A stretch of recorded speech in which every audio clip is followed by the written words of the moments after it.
Hello, friends, and happy Friday. I'm just going to get this out now so that I don't stress about it the whole show. 4 minutes before 2 o'clock, 1:56 Central Time, my time. Internet went out.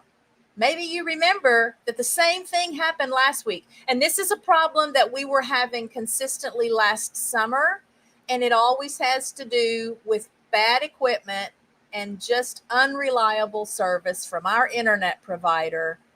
And after multiple technicians come out and tell us the same thing over and over about something with the line or something that needs to be replaced, but they never fix it, then they finally get around to fixing it. So I'm here. Hopefully it will hold for the duration of the show. I didn't realize there was a problem until I saw that I had gotten a sniff spot message from a prospective new guest, and I went to respond to the message, and my phone told me there was a network error. I thought it might have just been like on sniff spot's end. And so I tried to log in several times, and then I thought, you know what? It's almost 2 o'clock. This is like 10 till when this happened. So I went over to check. Everything looked like it was working right, but I guess that was the beginnings of whatever this issue is. I won't name any names. You guys can watch last week's show because I said who our internet provider is.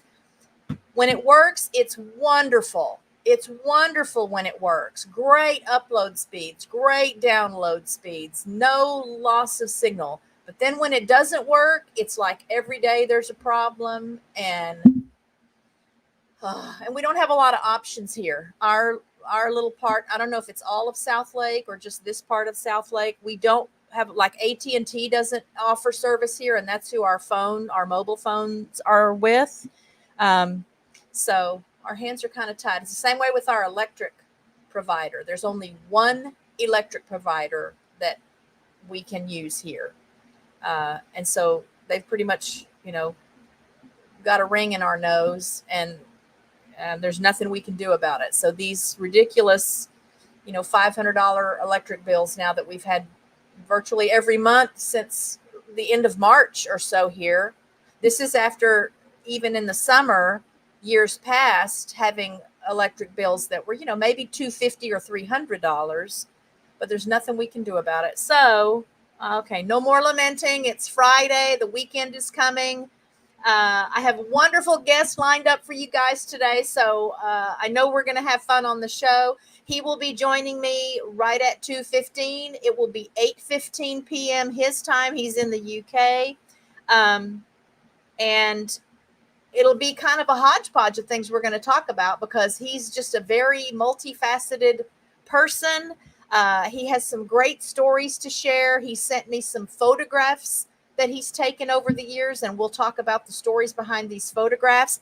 I was really tickled to see one of them, and it's on the thumbnail for today's video because Princess Diana's in it. And I was a big fan of hers. If I haven't told you the story about when she died, I was in Santiago, Chile for Labor Day weekend that year, 1997. And everything is in Spanish there. I speak a little bit of Spanish. I speak French. So when I'm in Spanish-speaking countries, my French gets me by because the Latin roots are all the same. And so the words sound similar.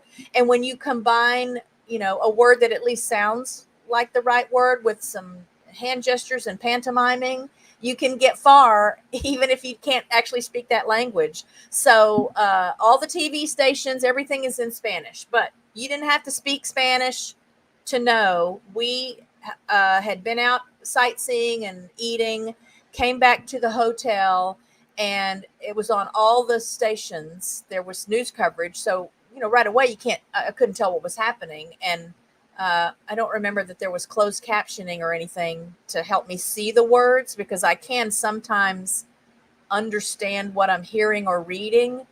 If I have enough time, if I can't see the words, any foreign language to me feels like it's going so fast. It feels like the people are talking so fast that I don't have time to go through that file cabinet in my head and remember what the words mean. And it's same with French. I can speak French more easily than I can understand it when someone else is speaking French, just because it's not my native tongue and I don't use it very much. So I really have to think more when someone else is creating the words. I have to think more about what they're saying. Again, a lot of the words are similar even to English because of the Latin roots they share.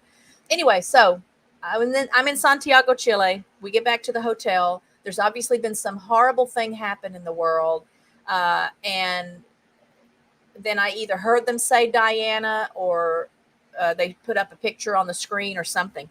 And then I was just glued to the TV for the whole rest of that day. It didn't mess up the trip, because if you haven't been to Santiago, Chile, put it on your bucket list.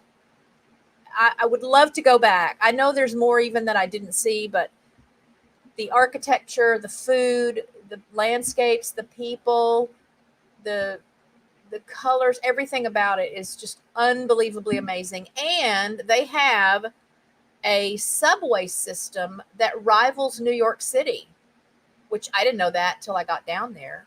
I also didn't know that it was wintertime there, because here, Labor Day weekend, September in Texas, we're still wearing tank tops and flip-flops because it's so warm. I got to Santiago and had to buy a coat because I had only taken like a light sweater in case we were out in the evenings and it was kind of cool. No, it was cold. I got off the plane and it was cold, so I had to buy a coat. Hello, Bud Files. Hello, John and Sarah at Two Doves Bees and Gardens. Hello, Butler Family Farm. I did check your email.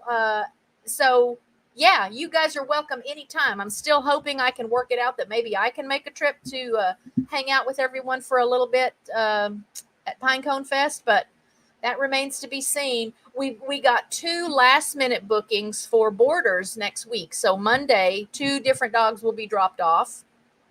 Christmas is booked. I can't squeeze another dog in at all. Christmas to New Year's. We're totally booked. I still have a spot or 2 that we could, accommodate a couple of dogs for Thanksgiving.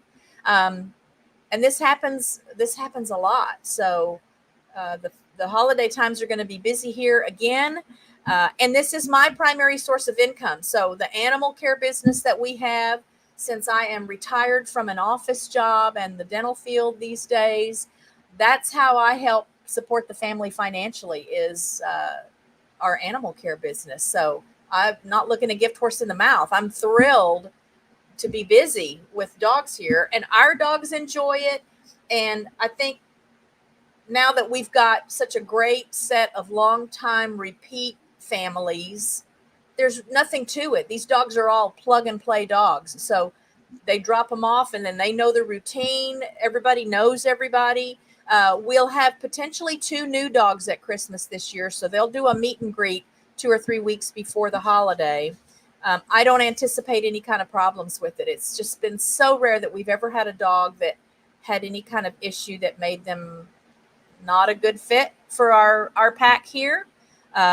So it's exciting to be growing our little, animal family, at least the business side of it, by having new dogs every now and then.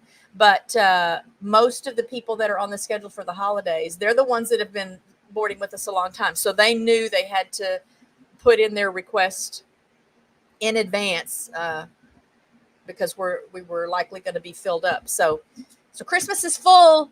So don't message me to see if we can board your dog between like the 15th of December and the 1st of January next year, because it's going to be a full house. But it's always a great time, and the dogs entertain each other. I just have to be here to make sure, nobody gets sick or hurt or gets into something they shouldn't be into. So we're going to visit with Ian the first part of the show when he gets here, and then we'll go over some channel stats and things. I did want to share with you right quick that I have been chatting with Stephen at Papa's Kitchen today. He put up a post on his community tab. He has since taken it down, I think, because I just really tried to get him to see that it just looked kind of suspicious what he was asking. So he had put a post on his community tab, and I responded to that post even and said right away, because I didn't know it was him. I was worried that it wasn't even him, because he's just been AWOL for like 4 months or so. And even though I've emailed him and messaged to see if he's okay, never got a response.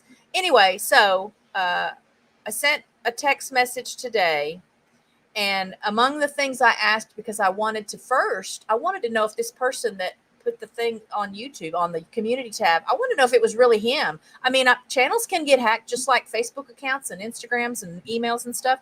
So I asked him when his anniversary is, because I know when his wedding anniversary is, and he answered it correctly.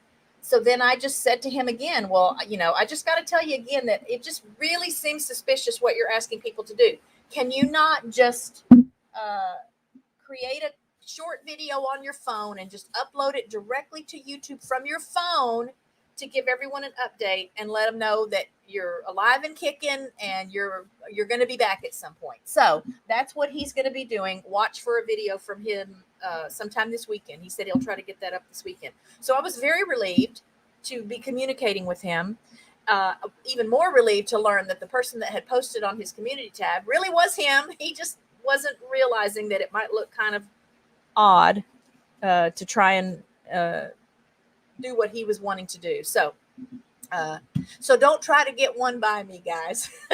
And again, if you are a content creator, please, if you have access to a phone or someone else's phone or computer or whatever, and you can get on your YouTube channel, if you're going to be gone for a while, or if you've been gone for a while, and just get on and put a little note, hey, just checking in, everything's okay, but I'm going through something, or my computer's not working, or whatever it is, so that people won't worry about you.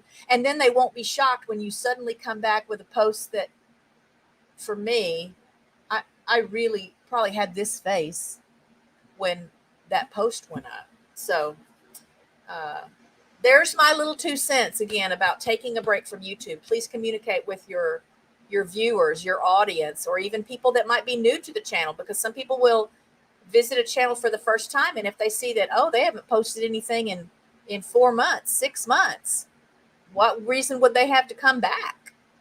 Maybe they'll watch some videos that day, but if they get the impression that you're not working your channel, then that could really be, to your detriment. So I have my guest in the green room. I think we're going to have a great time.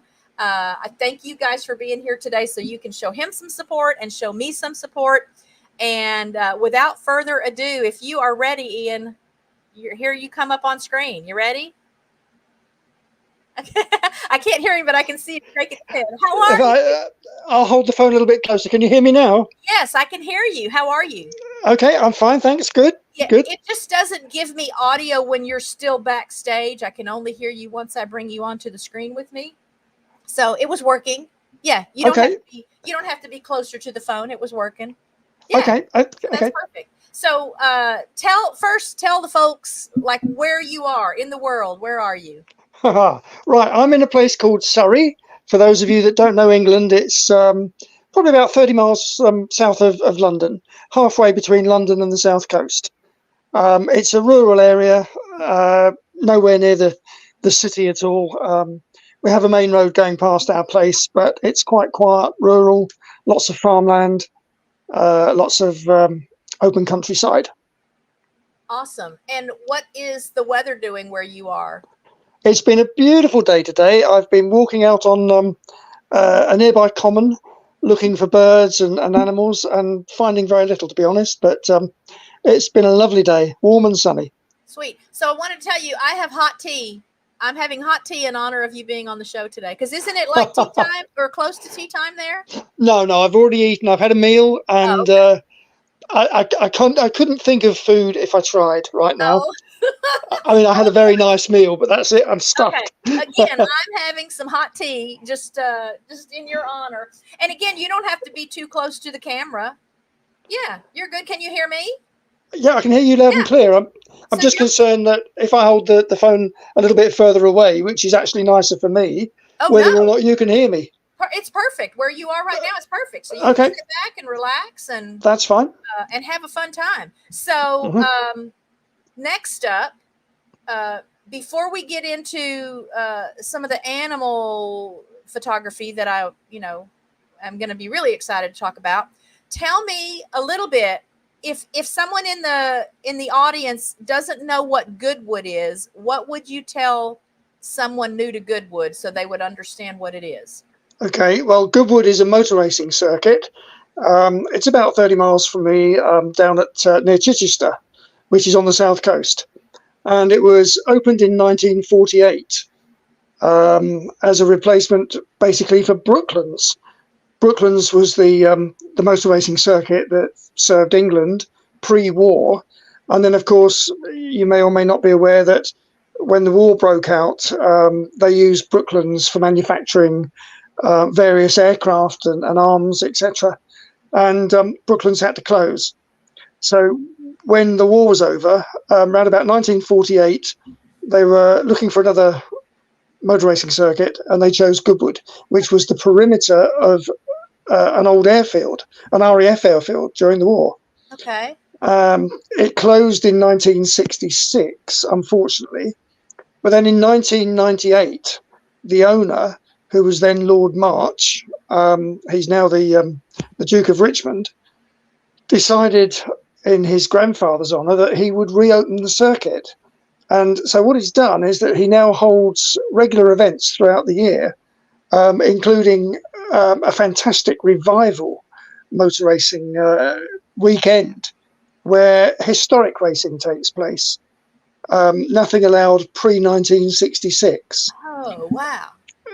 So it's exciting watching all these old cars that a lot of people grew up with. Certainly I did. Ford Zephyrs and Zodiacs and old Jaguars and, things like that, which are just incredible to watch racing. They've been made safer. They've got modern tyres and modern suspension and upgraded engines and everything. But on the face of it, they just look like the old cars. Nice. Just amazing to see them going around the circuit. And so how long have you been following the Goodwood event? Well, I started around about 55 probably, 1955, when I was just 5 or 6 years old. My uncle was an official of the BARC, that's the British Automobile Racing Club. Okay. And he went on to become the what would you say? Mine's gone blank for a minute. He was second in charge of the BARC by the time he retired. Okay. So he officiated at all the Goodwood events right from 1948 through to its closure in 1966. And I went along as a little boy. So I was very lucky. I got to privileged access, met all the racing drivers of that era. And then, of course, when it opened again in 1998, I was one of the first to rejoin and become a member. And I've been going ever since. So are you familiar with NASCAR in the United States? Yeah, I am. And I won't profess to follow it because it's not really televised over here in the UK. And as I understand it, they have oval tracks, which just seems a little bit odd to me. I can't quite get my head around the fact that they're not going around lots of corners in different directions. But yeah, it's a different type of racing, but equally exciting, I'm sure. Okay. Yeah, I mean, I don't follow NASCAR either, but that's the first thing that comes to mind for me is that maybe it's like NASCAR. I don't know is NASCAR considered a racing club? If I have anyone in the chat that knows, is it considered a racing club? Is it like a league? I don't know I don't even know what terminology to use, but it's exciting racing. I mean, there's no getting away from it. It's just that it is different in so much as the races take place on an oval track. Yeah. So they go round and round this oval track with very high speeds. Yeah. And very crowded circuits from what I've seen of it. A lot of entrants. Yes. So the cars are all close together. Yes. Our racing tends to be a little bit more spread out. Longer tracks perhaps, and certainly twists and turns in every direction, and up and down and hills and that kind of thing. Right. So do you have a favorite all-time racer, a driver? No, I don't think I do really. I mean, I certainly admire Nigel Mansell, Ayrton Senna was certainly one of my favourites in his era. Jim Clark. To be honest, I just enjoy the racing, and even now I don't support one driver over any other. Okay. Perhaps I would tend to go for the British drivers. I think that's just natural, or the British teams. So Okay. the McLaren wins a race, or the McLaren driver is doing well, then obviously I'll get quite excited. So But lots. Go ahead. it's really the whole racing concept that I enjoy. Okay. Lots of I- different countries then? Lots of different areas participate? Oh yes, all around the world. I mean, the actual Formula One circuits, they hold the races all around the world. The last one was Japan last week. Okay. So they're in lots of countries hold the Formula One races, and they do a kind of tour or a circus, I don't know how you'd put it, Okay. where every week or every couple of weeks when they hold a race, they're in a different country. Oh, okay. Wow. It's almost like being a rock star touring around the world. Oh gosh, yes. I mean, they literally travel the world. At the revival about 2 or 3 weeks ago, we had sorry, mine sometimes goes a bit blank. I'm trying to think of somebody's name. The Aussie racing driver, Mark Webber. Okay. He was at Goodwood. Okay. He wasn't racing. He did actually. He raced in a few races there. What I meant to say was he wasn't doing Formula One. They don't do Formula One at Goodwood. It's historic racing. But Mark Webber was there at Goodwood, and then this week he was on television in Japan. So they really do get around. Okay. And do you collect cars or vehicles? Do you also have any classic cars you're on? I've had lots of cars. I currently run a modern Mercedes, which I love. Best car I've ever had, I think. But I haven't got a classic car. Okay. I've had a couple that were nearly classics, and of course, a lot of the cars that I've had in the past would be classics now if I still had them. Right. I see Finally, a lot of cars on your Facebook page every now and then, and I always wonder, oh, is that his car? no, well, it won't be mine unless it's the Mercedes. Okay. But I go to a lot of classic car shows, and I have got 2 old classic scooters, Okay. Lambrettas from the 1960. Okay. When I was 16, you had the mods and the rockers in the UK. A weird concept, I'm sure, for anybody thinking about it, but you had the mods that wore parkas and dressed up smartly in pinstripe suits, and they wore funny kind of hats, bowler type hats. There's a name for them, and I can't think what it is. But they used to dress up. Clothing was the big thing. So people like, I don't know, let's say the Beatles, for example, or the Kinks, they used to dress smartly, if you can imagine them in the 60s being on stage. And the mods used to dress like that and look really smart, had short hair, and they used to ride scooters. And they used to embellish these scooters with all sorts of chrome. You had chrome panels and chrome handlebars, spotlights and air horns, a foxtail on a chrome aerial sticking out the back. They really did go to town. All their money was spent on clothes and doing their scooter up. And then you had the rockers, and they were riders of motorcycles, and they wore predominantly leather jackets and wore jeans and had pointed shoes called winkle pickers. And the two were at odds with each other. On bank holiday weekends, it's historically documented. It was amazing, really. They used to all ride out down to the south coast and have big punch-ups on the beach. And the poor old police didn't know whether they were coming or going.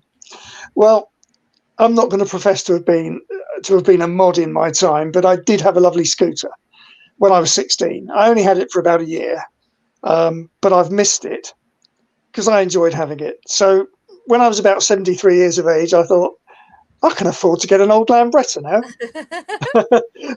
and cars are getting boring, and I can't afford to run a classic car. So I bought myself first one scooter, and then I ended up buying another. And one of them is just incredibly done up. I mean, it's got 25 spotlights, 14 mirrors on it, a Union Jack side panels, All sorts of chrome everywhere. Racks at the front, rack at the back, aerial, foxtail, you name it, it's got it. And I'm always being asked to show that at local car shows. So Is that I it? go off, that's it, there, yes, Yeah. yeah. Check that out, guys. So I do go to classic car shows, but not with a classic car. That's Okay. 1965, by the way, 58 years old now, Okay. coming up 59. And so, how long did it take to add all of the chrome and all of the embellishments? I'll be honest, I didn't do it myself. I saw that for sale and I just literally fell in love and I had to have it. I knew I knew I was going to have it. As soon as I saw it, the guy said that he'd sell it and named a price and I haggled, but I'd have paid anything for it, I think. I just fell in love with it. I had to have it. How fun. And I've got no regrets. Hello to Erica Olson. Thanks for being here today. Yeah, I knew as soon as you started talking about that I've seen pictures of it on your Facebook page. So I thought, oh, you know what? I'm just going to pull that up while you're here talking about it. It's terrifying to ride it. Yeah? Terrifying. Oh, absolutely terrifying. I'm quite happy riding it if there was no traffic. But, it won't go very fast. It do about 50 miles an hour. Okay. But quite frankly, you get all the cars coming up behind you and they want to get past you. And eventually they run out of patience and they overtake. And if it's a big lorry or something, it's a bit scary. So is there a Lambretta club? No, I'm not going to join anything like that. Okay. There is a Lambretta club, but it tends to be for people that go touring on Lambrettas, and that's a distinct difference. Okay. They don't have all the embellishments.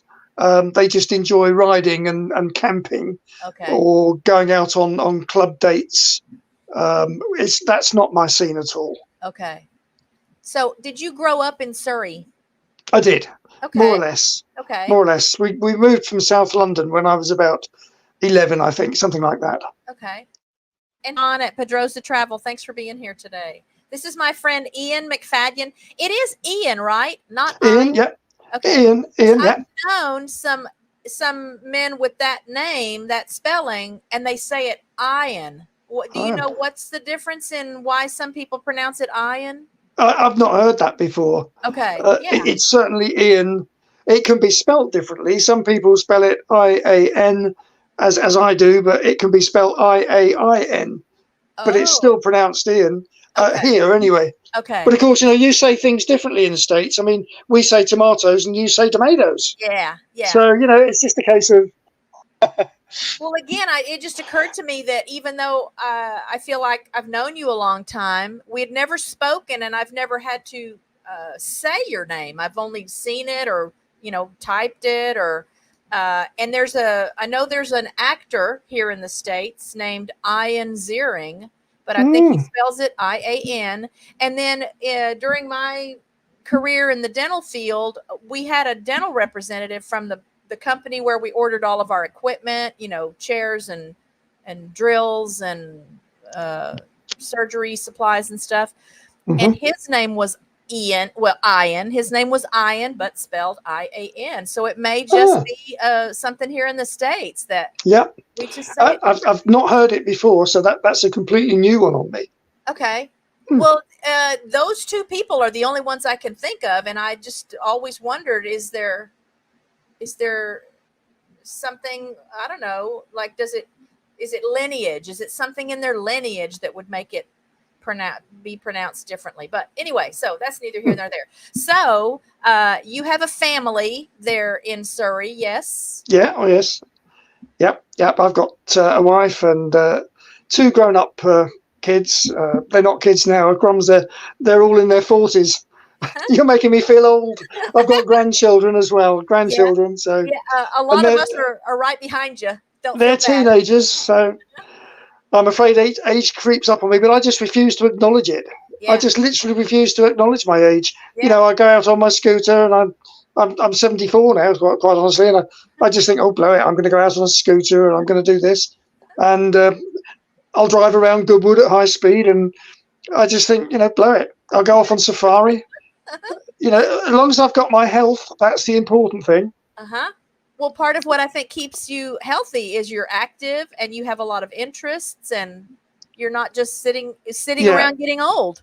Yeah, no, it's definitely it's having an interest, and it's more than an interest. I mean, the things that I actually am interested in, I mean, they're passions, literally they're passions. I get all excited and passionate about the thought of going down to Goodwood for a track day and driving around the circuit at a high speed. I get all excited about the thought of going off to Kenya with my camera for photographic safaris. Um, I get all excited when I think I'm going to go out down to I don't know, towards the south coast for a classic car show on my scooter. Right. And yes, it's an adrenaline pump, I suppose, and I'm convinced it keeps me young Yeah, in mind, if not in body. With all the hair's gone now, I agree. No, I agree. That's I wish I could keep the body younger. yeah, I'm quite slim and fit, so I'm not too bad. yeah. Well, again, because you're active and you travel, and I'm sure that can even be a little bit of a workout sometimes, photographing and getting in positions and. Well, yeah, certainly all the walking and the driving that I do. I mean, I went for a walk this afternoon. I was walking for, well, I suppose about an hour and a half, and we probably did, oh, I don't know, 3 or 4 miles. I mean, it's nothing huge, but it's active enough out in the fresh air, in the sun. I thoroughly recommend retirement. There's no doubt about it. Once you've left work. Erica in the chat shared with us that Ian, spelled Eoin, is an Irish variation, but it's still pronounced Ian. Eoin. And I haven't seen that spelling. So I have some Irish in me somewhere. At least that's what I've probably got a bit. My mother's father was my grandfather then, but I've never met him. He died when my mum was 14, but he was Irish. I think he was from Southern Ireland. So my mother was half Irish and half Irish.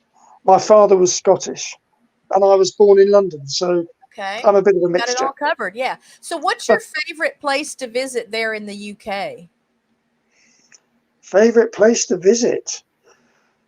Oh, well, I certainly go to Goodwood more than anywhere else. It depends what you mean by favorite. If you mean where would I like to go if perhaps I wanted to do a little bit of photography, wildlife, a little bit of solitude, I tend to go down to 1 or 2 of the woods that I know in Sussex. Okay.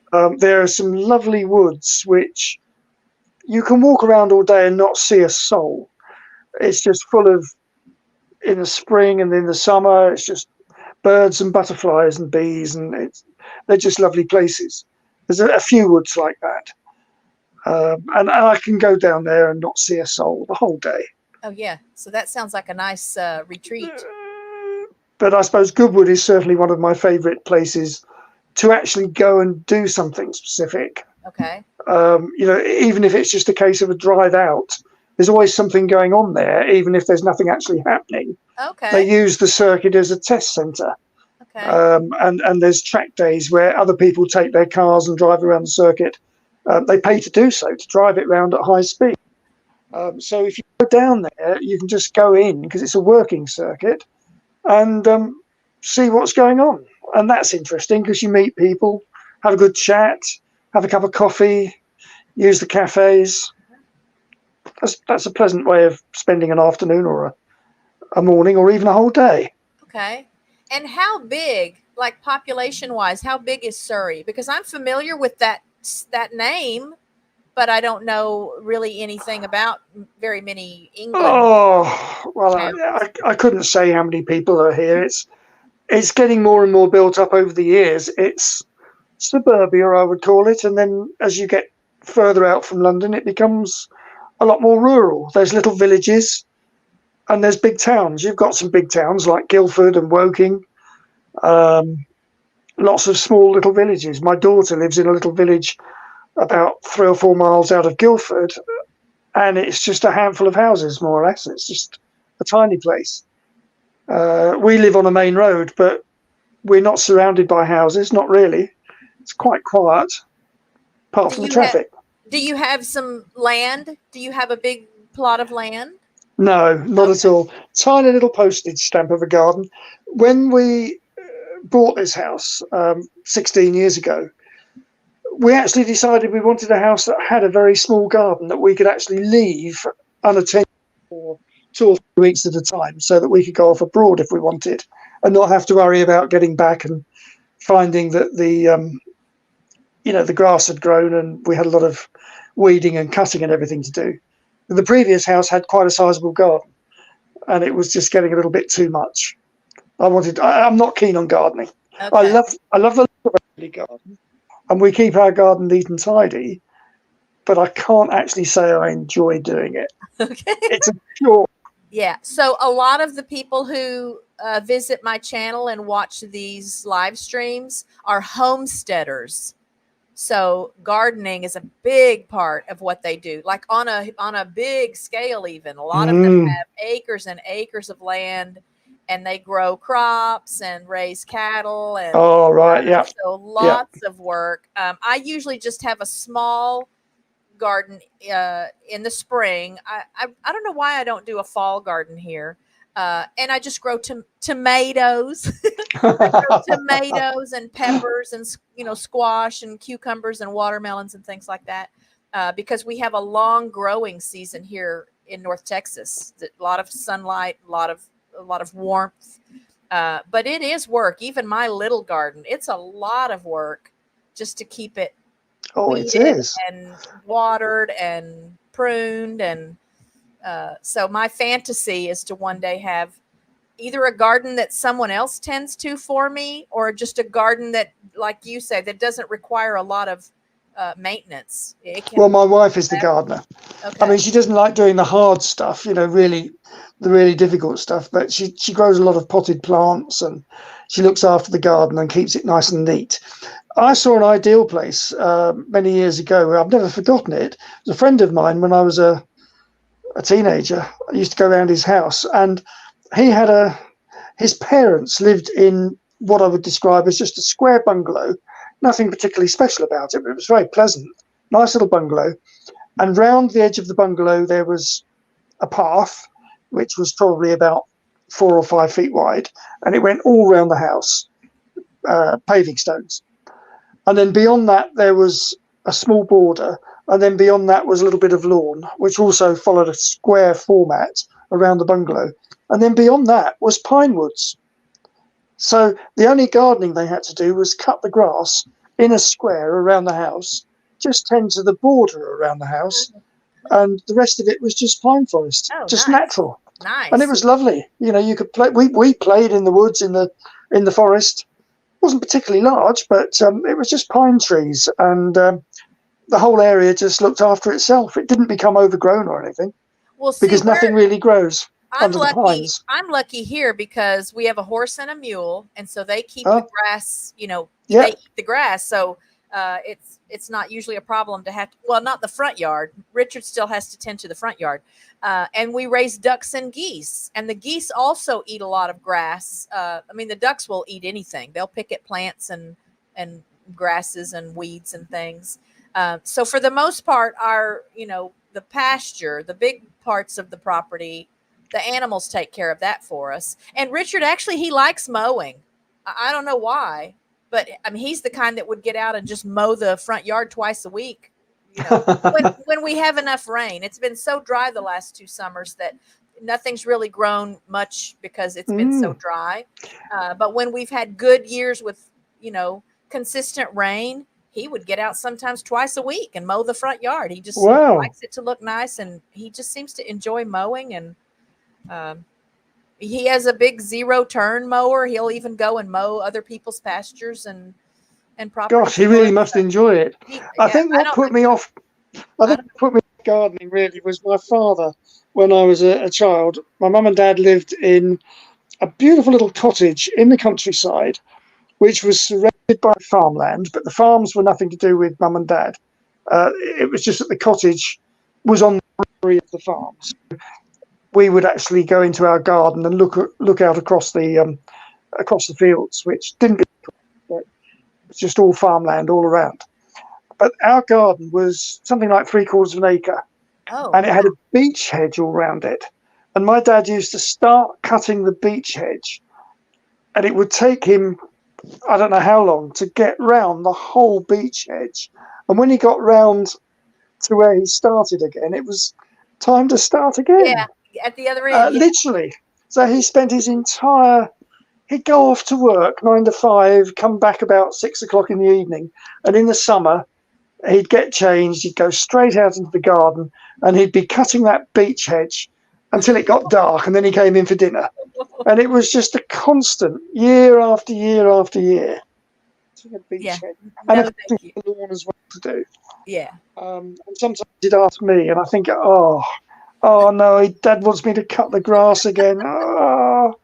So I'm afraid that put me off gardening for life. Yeah, I It don't really like did. it. So I have another question now, not related to gardening, because the only time I've ever seen the Northern Lights was when I was in the UK. I've never seen them. And it's leading me to a question I hadn't thought to ask you. Do you do any astrophotography? No. Okay. No, that's probably a bit on me. Funny enough, I saw a good example of that on television tonight. I don't know if you've heard do you hear the UK news on your news channels over in the States? Well, I mean, we get Sky News and BBC News. There's a bit of a Yeah, furor going on at the moment because there's the most beautiful tree, which was in Northumberland, been there for 300 years apparently. It's in a valley next to Hadrian's Wall, and a 16-year-old teenager, vandal, has literally chopped this tree down. This happened last night. The tree was on the television. It had been chopped down, and the 16-year-old was arrested, and he's just been released tonight. But it's been on the news 2 nights running.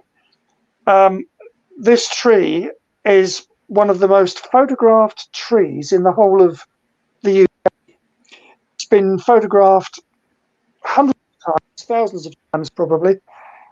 I think you've got it on the news there. Yep, I just pulled that up. Yeah. And one of the photographs that was shown on the television tonight was a picture somebody had taken of the tree at night with all the stars revolving around it. An incredible picture. Yeah, you've got it. That's sad. What makes somebody do something like that? I mean, quite honestly, Bad parenting. Bad parenting makes somebody do something like that. But Don't even get me started. Don't no, even get me started. Isn't it terrible what's happened? I mean, okay, there's worse things, but a lot of people are upset. Well, I feel bad. Crazy. I mean, we've had trees. Who knows how old the trees are? Just here on our property, that several summers ago, I think it was 2019. Beautiful, big. I mean, big. This tree had to have been like 12 feet around. Just a huge, beautiful tree. And it was a wonderful shade spot for the horses and the ducks. And we had so much rain that summer that the ground became so soft. And then all it took was a couple of storms to come through with high winds, and it blew the tree right over.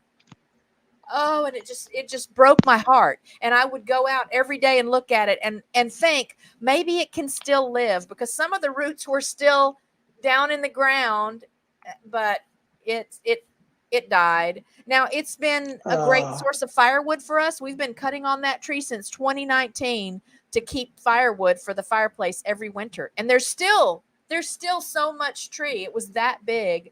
And even that makes me sad. It makes me sad just when nature itself, a fire or, again, a tornado or a hurricane or something, it makes me sad to see trees lost and blown over or broken. I'm afraid nature is itself quite destructive.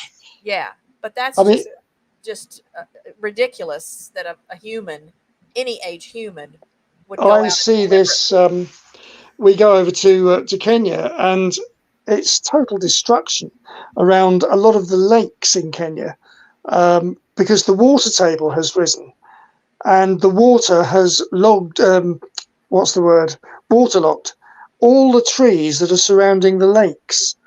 And some of the lakes, for a distance of 200 or 300 yards from the actual beach where the water laps against the shore. All the trees beyond that have died, and this is a lot of lakes. I mean, Lake Nakuru, Lake Baringo, Lake Naivasha. These are big lakes, and all these dead tree trunks all the way around the lakeshore.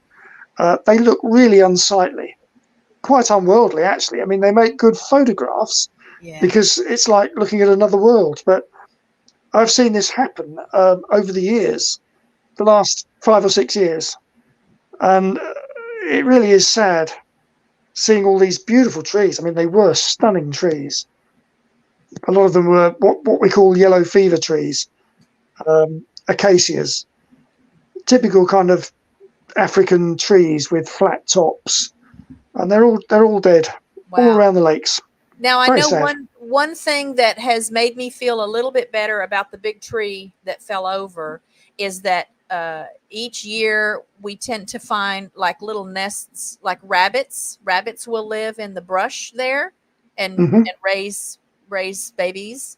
Or we've got squirrels and skunks and possums and raccoons and things, and so I think it's become a habitat for a lot of the animals that we see on the property at times. And I try to comfort myself, by saying it's still serving a purpose. In a way, it's still alive because it's contributing to the welfare of some other creatures that maybe wouldn't have had such a safe place to go. And I know, which includes, so I just saw a couple of days ago around this dead tree out there, a rat snake who heard me approaching and then took off to just go underneath, part of the tree so that I couldn't catch him. He wasn't where I would have caught him to move him anyway, but I've tried to comfort myself with that. And, a lot of things I've learned by raising animals, it helps me to remember that, everything has a season and everything has a purpose, and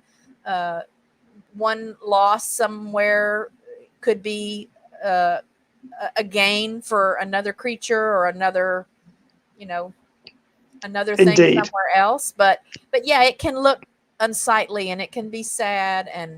But I'm just, I'm like not happy right now to learn about the story of that kid.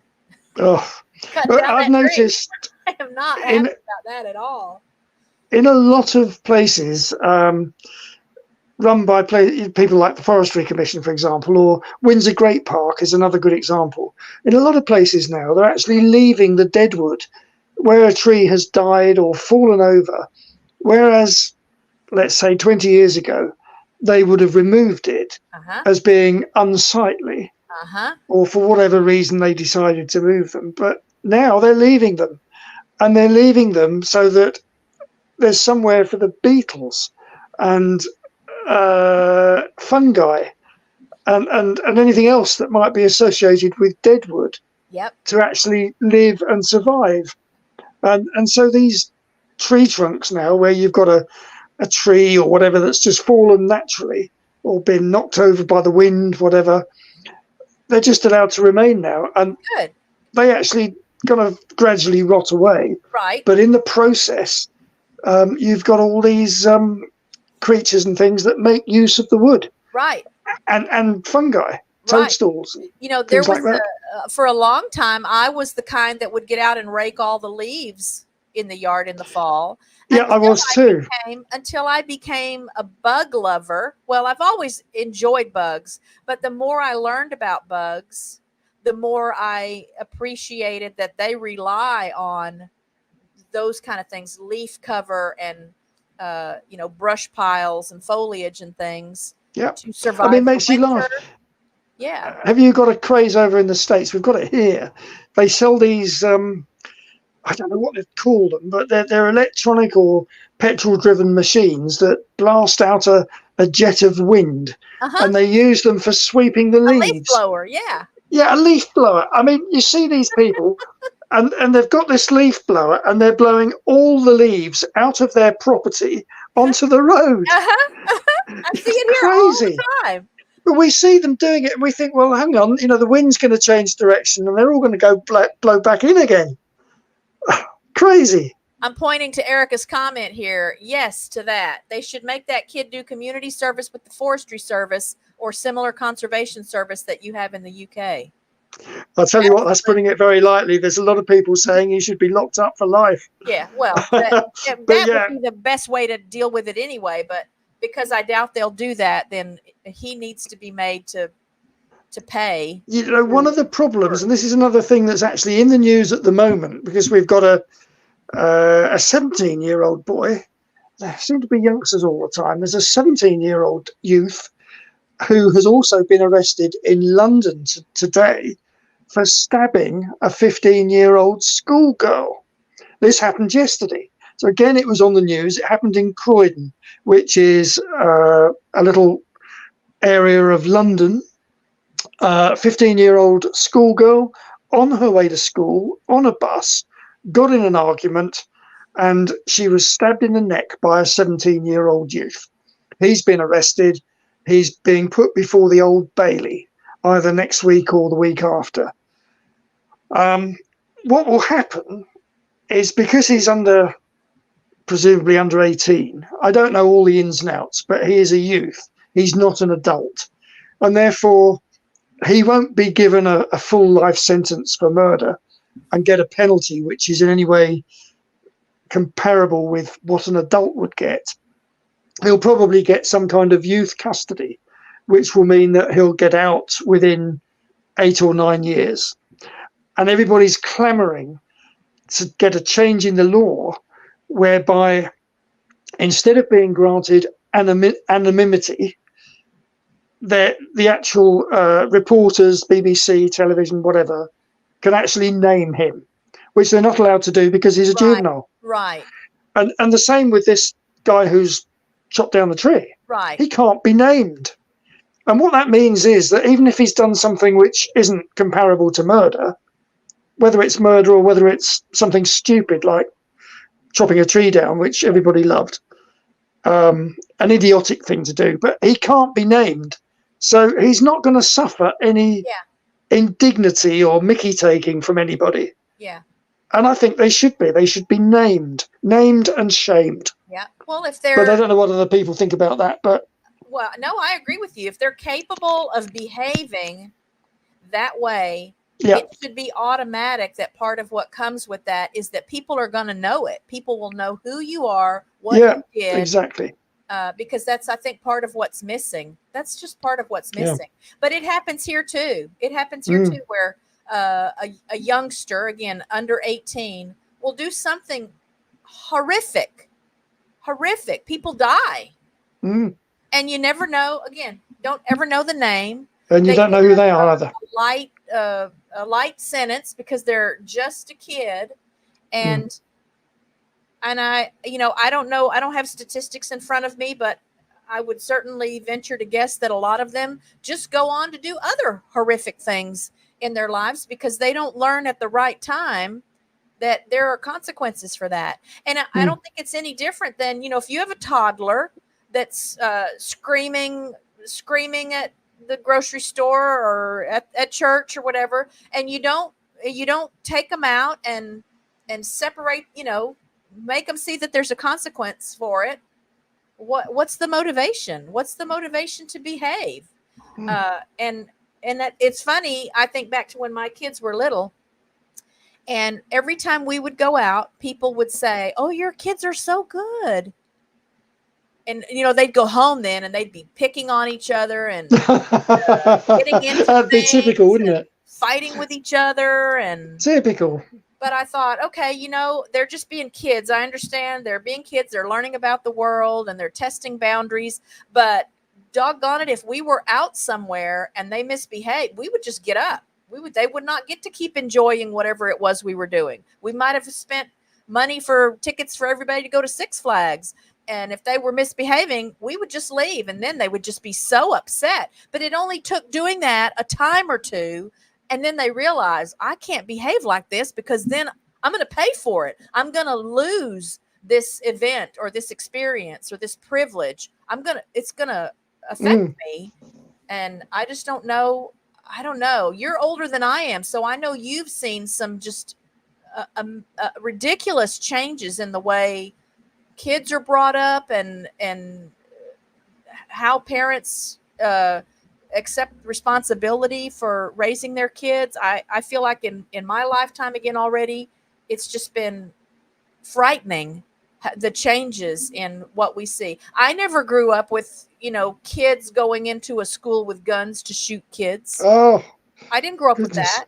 that. It's unbelievable, isn't it? We can't comprehend it. No, and yet that became a normal thing at some point. And I don't know that enough people are trying to connect the dots on why is this happening now? How is that even possible? And I have to say, in my opinion, it's just bad parenting or lack of parenting. They don't have role models. They don't suffer consequences for their actions. I don't think the authorities are help either. No. I mean, things like schools, for example. Yeah. They actually teach the children, I don't know, concepts that just are a little bit alien to me. Yeah. They don't teach them discipline. They go to school and they're told, well, be yourself. Yeah. You can do what you want to do. And if you say to the teacher, I don't want to come into class, I don't like this subject, they'll say, oh, you can go home this afternoon then. Yeah. I mean, that's probably putting it a little bit too strongly, but that kind of concept from the teachers at the school doesn't seem to be right to me. Yeah, I agree. But I think a lot of that may have happened because some of the parents have raised such a fuss over teachers trying to discipline or enforce rules or teach good behavior. And I just don't understand why. I don't understand why more work isn't being done to hold the parents accountable for what their kids are doing. If the kid is still a kid enough that he can't even be named after committing a terrible act, then that should mean that it's the parents. So I just feel like nobody ends up paying. So that's a whole nother story. But I agree with you on all of those things. And I'm sad to learn about that tree. I wouldn't have known about the tree if you hadn't told me about it, but I'm really sad to know about that tree. What I would love to do now is you sent me some pictures. I would love to share those pictures on the screen and just have you tell us what we're looking at, if you can remember when you took it. I will ask first because I know a lot of the pictures are from your travels to Kenya and India. So tell us, how often do you get to go to Kenya and or India? Well, India, not so often. I try to get to Kenya every year. I first went in 1989. That was when I thought, I want to go on safari and photograph some really big wild animals, as distinct from, the small birds and animals that we get here in the UK. I wanted something a little bit more exciting, and I wanted to go on safari. And basically what happened was I didn't want to go on a package tour. I wanted to do something a little bit more independent. And I looked for somewhere we could go, which offered me, what I had in mind. And I found this advert in the RSPCB magazine. That's the bird magazine, the Royal Society for the Protection of Birds, just in case anybody didn't know. Okay. It was an advert for a little cottage 600 feet above Lake Naivasha in the Great Rift Valley in Kenya. And the cottage was to rent at a very inexpensive weekly rate. And the owner of the cottage would pick you up from Nairobi airport and take you there, and then take you back to the airport at the end of your stay. And if you wanted him to, he would take you on a safari while you were there. So that sounded ideal. And we arranged, I think we had 3 weeks, actually. It was a big first trip. We stayed at the cottage for most of that time. But he took us on safari down to Amboseli and Savo. And we had a fantastic time. And of course, this once in a lifetime holiday, well, it turned out to be a lot more than that, because once in a lifetime wasn't enough. I wanted to do it again and again and again.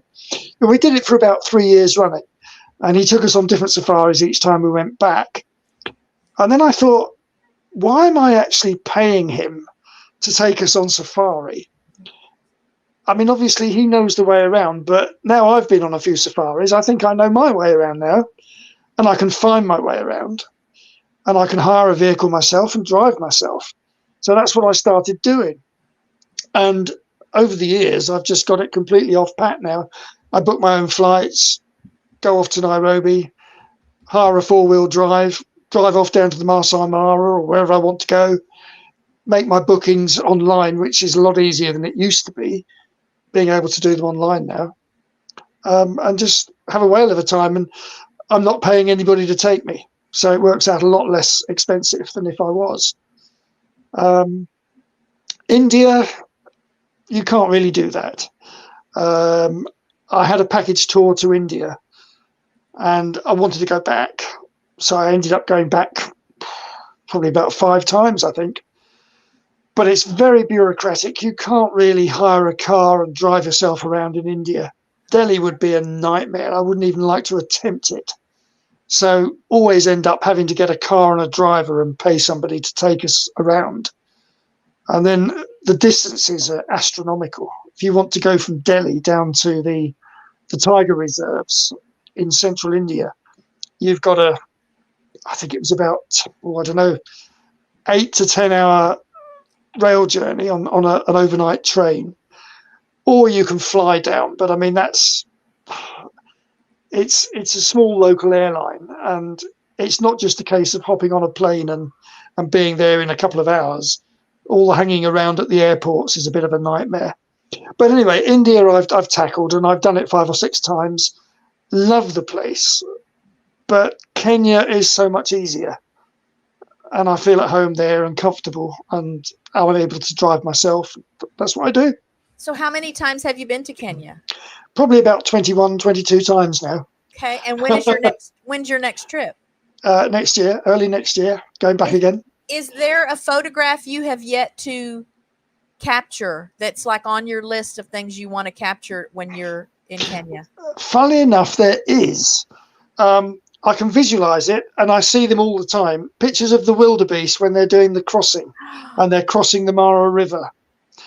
Now, in all the times that I've gone to Kenya, I've visited the Masai Mara many times, but it's very, very time specific.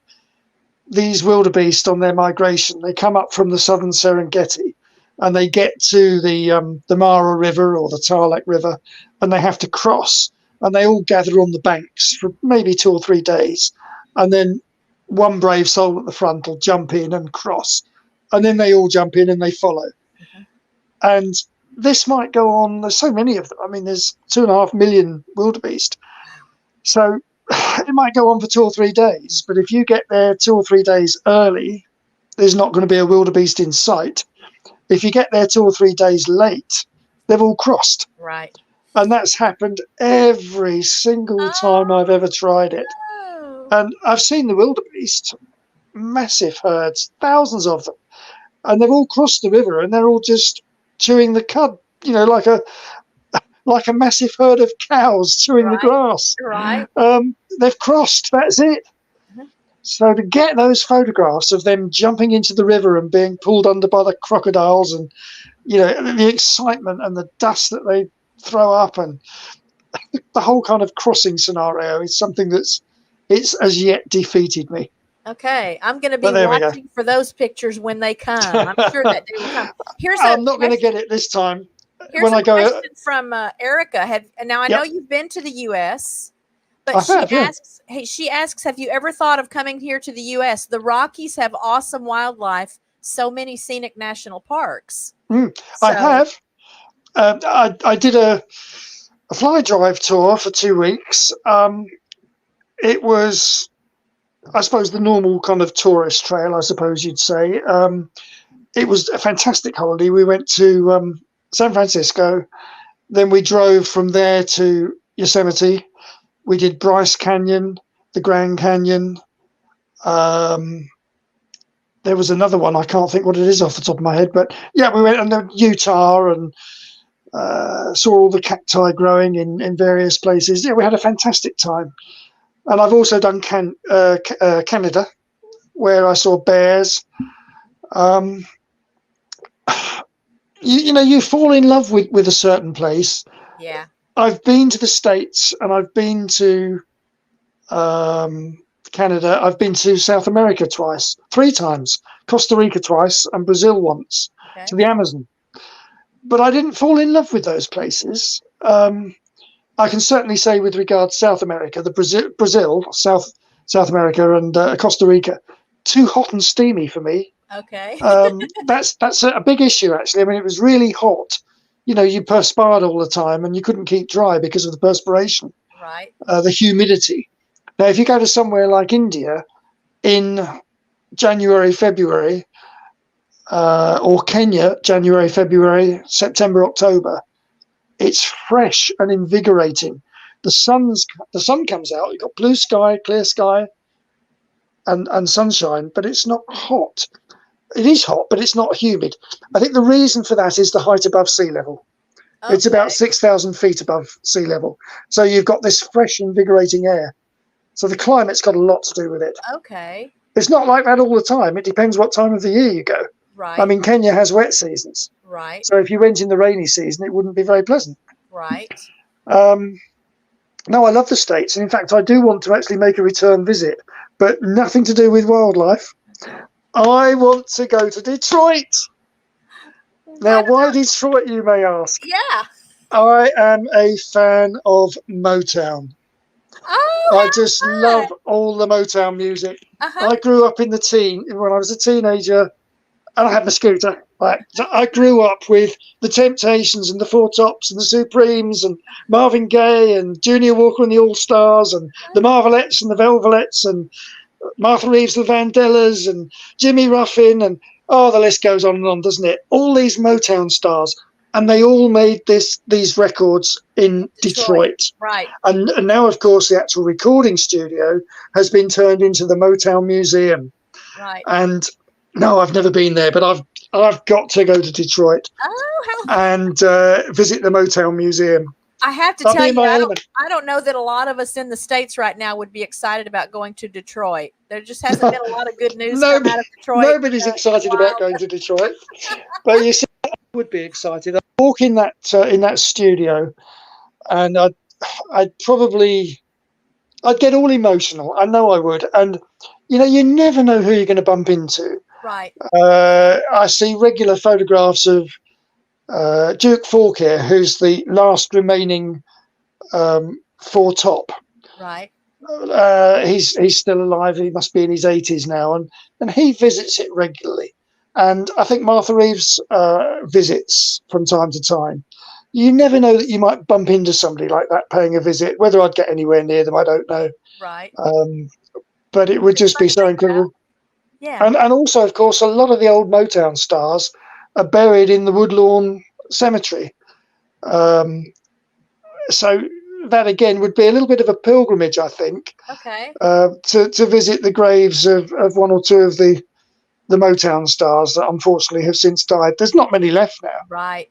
I mean, they're all getting a bit old in the tooth. They're all older than me. Right. So I don't know if you remember, I shared with my audience a week or two ago when I told them that you were going to be on the show, that years and years ago, before my late husband passed away, I contacted you to get me some Robbie Williams CDs because they weren't available in the States. And he was a big Robbie Williams fan. And you sent me a couple of Robbie Williams CDs that you purchased in the UK. I don't remember how I sent you the money for it. Somehow I don't remember that. Are you sure it was money or something? And you helped me with that. Are you sure it was me? I can't remember that. Because at the time I didn't know anyone else in the UK. And this would have been back in, the early 2000s, I think. He passed away early 2000s. And so I didn't know anyone else in the UK, and I thought I would surprise him because he was disappointed that he couldn't find Robbie Williams CDs here in the States, at least not where we lived at the time. So, so I sent you an email, I think, and just said, I don't know if you can help me or not. And lo and behold, yeah, you sent me a couple of those Robbie Yeah, Williams. I honestly don't remember that, Kathy, but I'll take your word for that. Yeah, it's one of our connections. And I wanted to say right quick again, thank you, Texas Born and Raised, for the super chat today. I always appreciate those, and you are so generous every time you're here. So thank you for that. You were going to show some photographs, I think. Yes, so I've And got I the was first going photograph pulled to. up. Okay. Let me get the screen share going. And I can't determine the order. I just Oh, it doesn't matter. got those zip files and then uploaded everything to my computer. It's going to be a surprise for me because I can't remember what I sent you. Okay. Well, this is the first one that comes up on the list. So Okay. obviously I at least know this is a tiger, but do you know what kind of tiger and where did you take his picture? Well, it's a Bengal tiger, and that was taken in either Kana or Bandhavgarh National Parks. They're close together. They're two different parks, but they're only separated by about 50 miles. So I usually go to one and then the other in no particular order. I think this was probably Kana, but anyway, it was a tigress, and she had probably about half a dozen little cubs. Oh my And goodness. you can't see the cubs in the photograph, obviously, they're not in the photo. But she crossed the road, and one of the little cubs followed her. And then she went back, and she crossed again, and then another little cub came out, and he crossed. And this went on for about a quarter of an hour until about half a dozen cubs have crossed. Okay. And I've got photographs of not only her, but each little baby in turn as it runs across the road. But unfortunately, they're not all together. So it looks as though it could be just, repetitive one cub crossing a road. Yeah, okay. But So this I thought was the nicest picture. She was lovely. She was How- very nervous. I'm sure. How far away were you really? Oh, 30, 40 feet. Close. Oh, still sounds close. Yes. Yeah, in an open-topped Suzuki Jeep. Do you feel like the animals there are at least a little bit accustomed to having people around taking pictures? To a certain degree, most of them are. Okay. They're not frightened of the vehicles. If you got out, I think all hell would break loose. Okay. I don't know, you'd be making yourself tiger fodder. Okay. When you're in the vehicle, they don't seem to recognise that you're a human being. They're obviously a little bit nervous, or this one was, because she had cubs. Right. Normally, they wouldn't bat an eyelid, quite honestly. Interesting. Yeah, they're not bothered. Beautiful. She was gorgeous. Of course, I looked at it and immediately thought it was a male cat, just because without scale, I can still tell it's a giant cat. Oh, she was big enough. Yeah. But she was acting very differently from some of the male tigers. Okay. She was a mother, and she was looking after her cubs. High alert. Yeah. This is the same place. This is Kana National Park. And you asked me earlier where my favourite place in the UK was. Well, this is India. Okay. And this was certainly one of my favourite places in India. Okay. In all the visits that I've made, this place was just magical. It was like somewhere out of Jungle Book. Oh. It was just pristine, still, full of nature. There was a kingfisher that was darting up and down the river.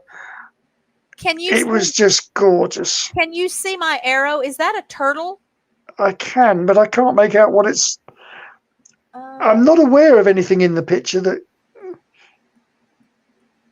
I think it's probably just a rock, Kathy, to be honest. Okay.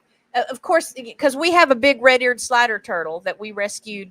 Oh, lovely. Wow, it's been 6 years ago, I think. She just turned 6 years old. At the end of March this year. Oh, lovely. So, as soon as I saw the picture, when you sent the pictures, I thought, oh, is that a turtle shell? Yeah, to be honest, I don't think it is. I think it's just a rock. But, I mean, that was just a magical place. It was just so beautiful. Still, apart from the birds, the kingfisher going up and down. And, of course, again, you've got this feeling of expectation. When you're in a place like that and you just stop and look and listen, it's like there's a tiger there that's watching you and you can't see it, right, but it's watching you, Right. All right. Fabulous place. Next picture. This is one of the favorite pictures, my favorite pictures that you sent, only because just knowing that you were in a place to see this and capture this picture, I just think it's awesome. Oh, the Taj Mahal. Yeah. Well, of course, most tourists see it from the other side. The entrance to the Taj Mahal is the opposite side of that brick wall, obviously. And everybody goes in there and they have to be searched and go through all the rigmarole of showing their tickets, etc. And I thought, well, there must be a view from the other side. So I got in a taxi and I said, take me around the back of the Taj Mahal. So we did this huge detour and we ended up the other side of the river, which is the Umani River, the other side of the Taj Mahal. And there was this young lad with a camel. I took several pictures. Some of them have got the young lad in it, standing there with the camel. He wasn't riding it. He was taking it out to drink. But this was my favourite. Yeah. Just a lovely shot. I loved it. I just, again, fell in love as soon as I saw the picture. Mm. So Taj Mahal the again. same side, right? Just different angle? Same side. Okay. Yeah, and a different time of the day. I would think this is obviously late in the evening, just as the sun's starting to go down. Just beautiful. It's just beautiful. Not a ripple on the water. Right. So again, the order is going to be a little bit different, but you can tell us about these precious this is one I took at Goodwood last week. This is the kind of thing you can expect at the revival. The revival being historic motor racing, everybody dresses up in old-fashioned clothes. Fun. You've got, women our age wearing long frocks and hats and fur around the collar, as they would perhaps if they were going to Ascot, the horse racing venue. And you've got young teenage girls wearing mini skirts and white boots from the 60s. And I myself usually wear a three-piece suit and a trilby hat. Oh, how fun. But, everybody dresses up. And this was just a couple of attractive young ladies that caught my eye. And, of course, the other thing, is they dress up and they expect to be photographed. Yeah. I've never, ever had anybody say, no, you can't take my photograph. You just point the camera and say, can I take a bit? And they just, smile at you, pose, whatever. This little baby elephant. That was the first baby elephant that I ever saw in Kenya. It was my first visit, 1989, when the old guy that took me on safari took me down to Amboseli. Amboseli is probably one of the premier national parks anywhere in Africa to see elephants. It's a wonderful place. Kilimanjaro in the distance, of course. And the elephants there are just fantastic. And because it's quite a sizable national park, they're all used to seeing tourist minibuses and people. Okay. So they've lost a degree of fear, perhaps. I mean, you treat them with respect, but they don't charge you like they might do in the Kruger National Park in South Africa. I went there about 2 years ago, and I was astounded at how jittery the elephants were. We got charged by elephants. They just didn't like us being anywhere near them. If you stop the vehicle as you're driving along the road and some elephants came out the bush, they'd charge. Oh, wow. And they'd trumpet at you. It was quite awe-inspiring. Wow. You don't really get that in Amboseli. They're quite peaceful. And this little herd, they'd obviously got this little baby with them. And I just got that shot, and I love it. And again, how close are you really? How close were you really taking this picture? Well, I'm close enough, probably about 40, 50 feet. Okay, wow. Not too far away. And this picture, by the way, was used in one of our national daily papers. It was also one of the first pictures that I took that ever got published. It was in the Sunday Express. Nice. And it was a whole half page they used for the photograph. And it was to illustrate an article by Virginia McKenna. Nice. I don't know if you've heard of Virginia McKenna. She's an actress. Have you heard of the film Born Free? Yeah, the lion movie. Yeah, Elsa the Lioness was a film. She was in a film called Born Free. Okay. About Elsa the Lioness, and Virginia McKenna played one of the Adamsons, There was George and oh, it's silly again. I get these blank moments. The name of the woman that wrote the book Born Free, George Adamson's wife. Crazy, isn't it? It's just it's gone out of my head completely. Virginia McKenna played her part in the film, and so she wrote an article about elephants and how they needed protection because they were being, shot and poached throughout Africa for the ivory. And that photograph was used to go with the article. All right, here's the Born Free cast. I thought I would just pull that up while we're here. Can you see those? So there's Virginia McKenna. Bill Travers played George Adamson. Joy Adamson. Joy. Yeah. I just couldn't think of her name. Joy Adamson. And yeah. All right. So go ahead. The chap who played George Adamson was Virginia McKenna's real life husband. Oh, okay. I never met him. I met her. She was lovely. I actually asked if I could do a photographic session with her, and she said yes. Okay. And she invited me round her house, and I spent the afternoon with her, photographing her in the garden. How fun! Yeah, it was great. All right, next picture. Now that's Spain. Oh. That's a place called Ronda in Spain. It's a small town, probably about 15 miles inland from Malaga. And it's just a lovely place. The town is at the top of the viaduct. That viaduct is actually the main road that goes into the town or through the town. So what I've done, I've walked, miles really, to get down to the bottom of the ravine and photographed it from below looking up. But a beautiful place. Lovely. This was how long ago?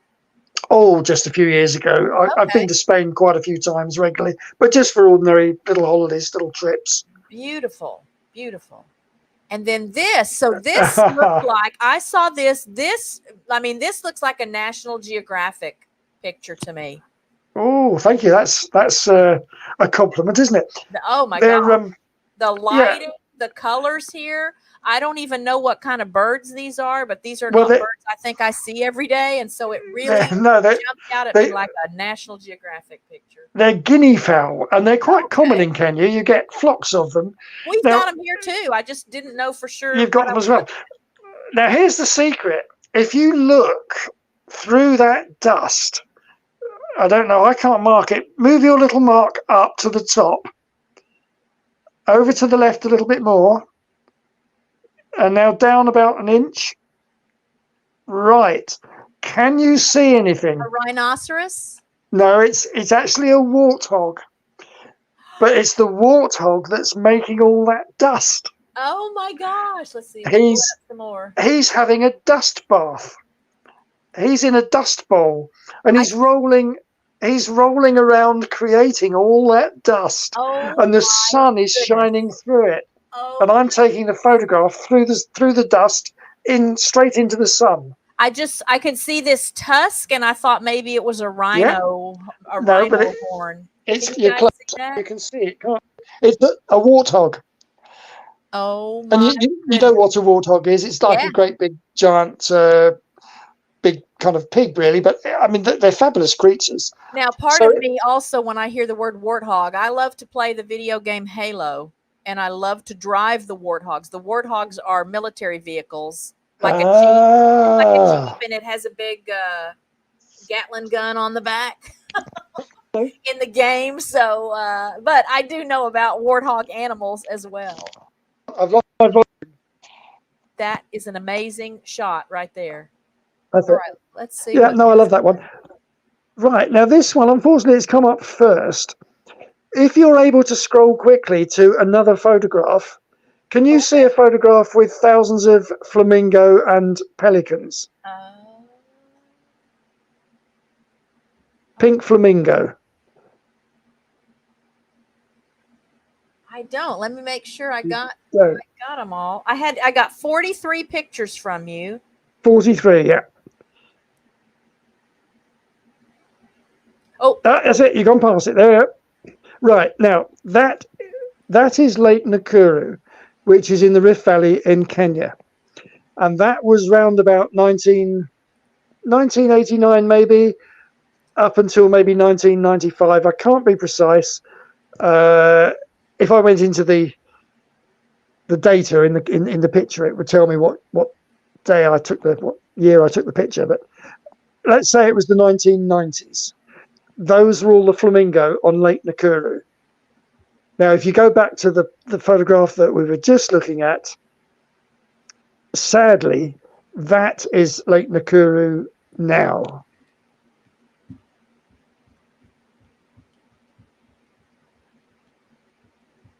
Oh, if there's a way to reorder these, I sure don't know how to do it, but No, wow. that's all right.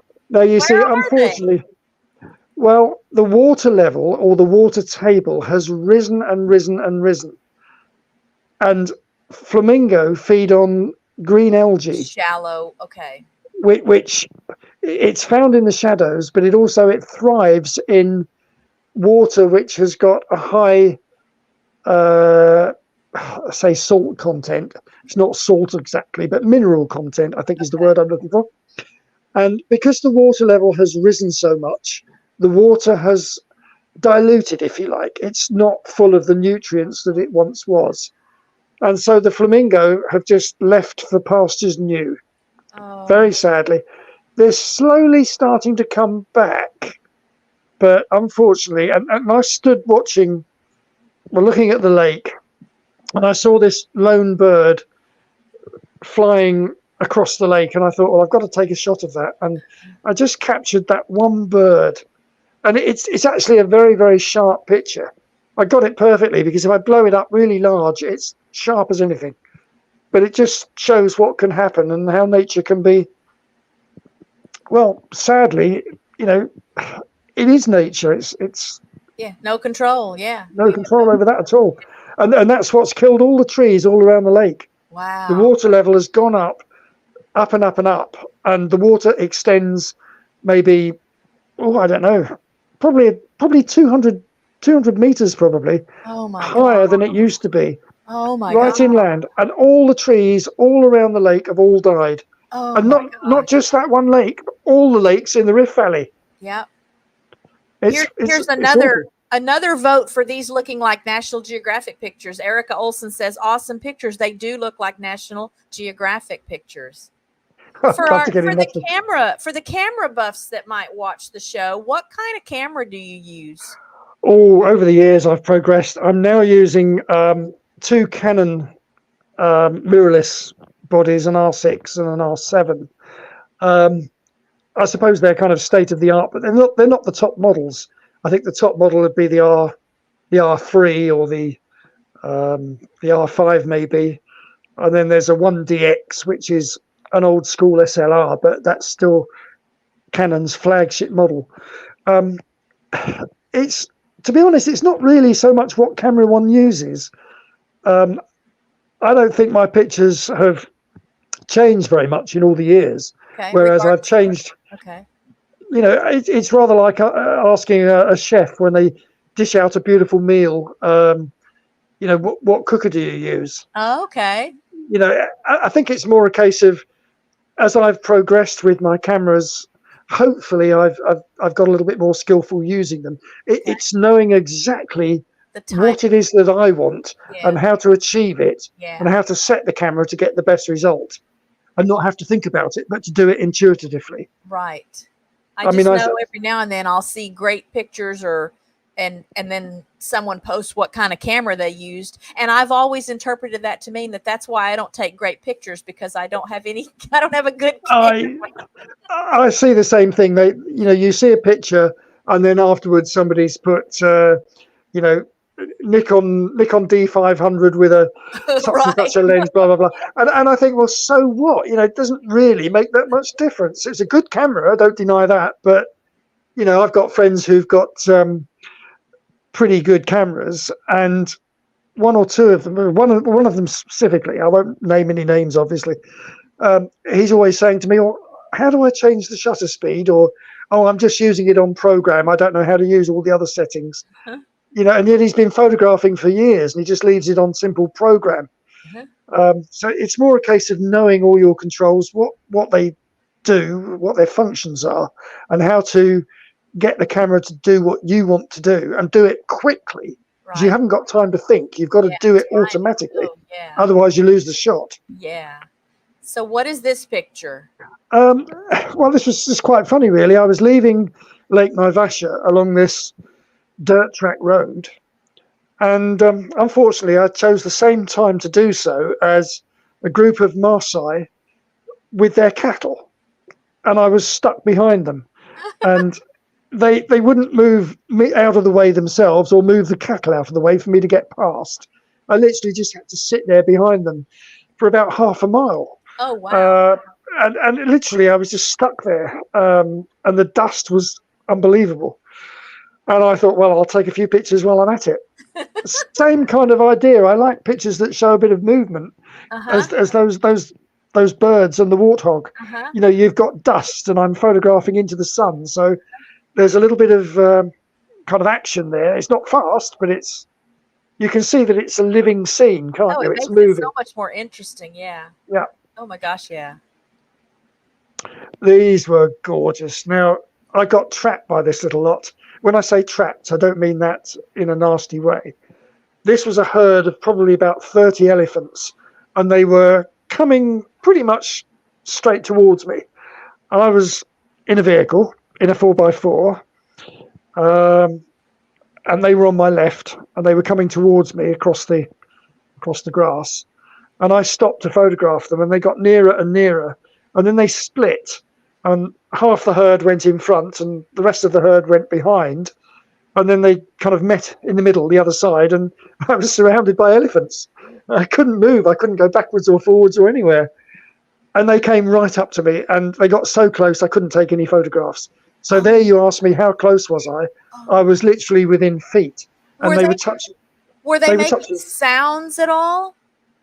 Yeah, rumbling, like rumbling tummies. Okay. And they were completely peaceful. Okay. I That think my adrenaline level was sky high. My heart was pounding. My blood pressure must have been through the roof. oh, I was thinking, I can't explain what I was thinking. oh I my thought, goodness. they could just kill me if they wished. Oh, yeah. If they wanted to, Yeah. they'd just turn me over in one fell swoop. Right. They're so huge, Did but these were so peaceful. did you touch any of them? No, Okay. no. I wouldn't dream of even attempting to do that. I think that would be dodgy. Were there babies? I mean, I see Yes. smaller looking Yeah. ones here. Those are babies. You can't really see any young ones in the photograph, but there were youngsters among them. This is a herd of female elephants, Okay. which really makes the whole family. You don't get the big bull elephants with the females. Okay. Bull elephants tend to just go off on their own. So Okay. you see one big elephant by itself, it's likely to be a bull. Okay. The herds are nearly always females and youngsters. So And that one in the front is probably the matriarch. She's in charge. okay. So do you still, when you look at this picture or tell this story, does it make your heart race to think about it? I just think it was such a magical experience. It was amazing. It was one of my highlights of my life, I think, seeing these elephants. And then at some point, then they just moved on and walked And then past you? Oh, then once my they all got round the other side of the vehicle, they just all wandered off. Was this your first time in this place taking pictures? No. This was probably about 3 years ago, 2020. Okay. 2020. This one. So yeah, I'm quite used to it, and it's happened before. But this was probably one of the most magical of experiences. I mean, everything about it was incredible because you had these lovely, the white birds. Again, I can't think what you call them. Cranes? Are they cranes? No, not cranes. Egrets? Egrets. The egrets. Lots of egrets on all the elephants, and the weather was perfect. It was a blue sky and sunny and warm and peaceful and quiet. It was just every ingredient was just, magical. I loved it. Possible? This may seem like a really strange question. Is it possible that they recognized you? Because I always hear that elephants have great memories. If you had been more than once before this trip, could they have, is it possible? Do you know enough about elephants? Could they have seen you and seen you taking pictures in that area and realize this is that same guy that's been here before. He's not going to hurt us. I'll be honest with you and say no. I don't think it's possible, but it wasn't the case with me because I'm in a different vehicle every time I go. Okay. So unless they actually were able to recognise a face specifically, and I'm in the vehicle, don't forget they'd have it would be a different vehicle. Okay. Now, what you say is absolutely true because when we're out and about in Amboseli and the Masai Mara as well, you very often have elephant researchers. From either the KWS, that's the Kenya Wildlife Service, or possibly the BBC, but very often there is actually one or two different associations, if you like, that do elephant research. Excuse me, and they're obviously in the national parks on a daily basis over a prolonged period of time. And quite definitely, yes, the elephants get to know them and recognise them. And they'll come along and greet the people that are actually in the vehicles. I've seen it happen. That's amazing. That's beautiful. All right. This is an interesting picture. Yeah, that's Lake Navasha. And that just shows local fishermen. And that's their livelihood. They have to fish to earn their money. They sell the fish. That's how they make their money. And that's how they fish. They either wade into the water. See, they can't afford a boat. Right. You get fishermen that have got boats, but they're the better off fishermen. And the younger fishermen that haven't got boats, they either have to wade into the water or rig themselves up on a tree trunk. Right. Do you know what kind of fish? Yeah, tilapia. Okay. Tilapia. Okay. It's rather like a perch, actually. Okay. Yep. That's so interesting. That is Portugal. And it was the most beautiful beach. Nobody was ever on it. We stayed at a hotel on the Algarve and we did a lot of exploring. And the beach that we had adjacent to our hotel was always fairly crowded. I suppose everybody from the hotel and various other hotels in the neighbourhood all used that particular beach, so it was quite crowded. All the beaches in the Algarve are generally quite crowded, but we went off the beaten track.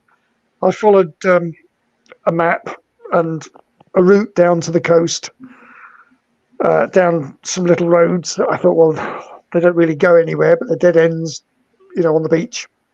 Well, we'll explore. So when I got down to this place, it was completely empty, and it was always empty every time I went there. What a fantastic beach. Oh my gosh, yes. Beautiful. Lovely. Beautiful.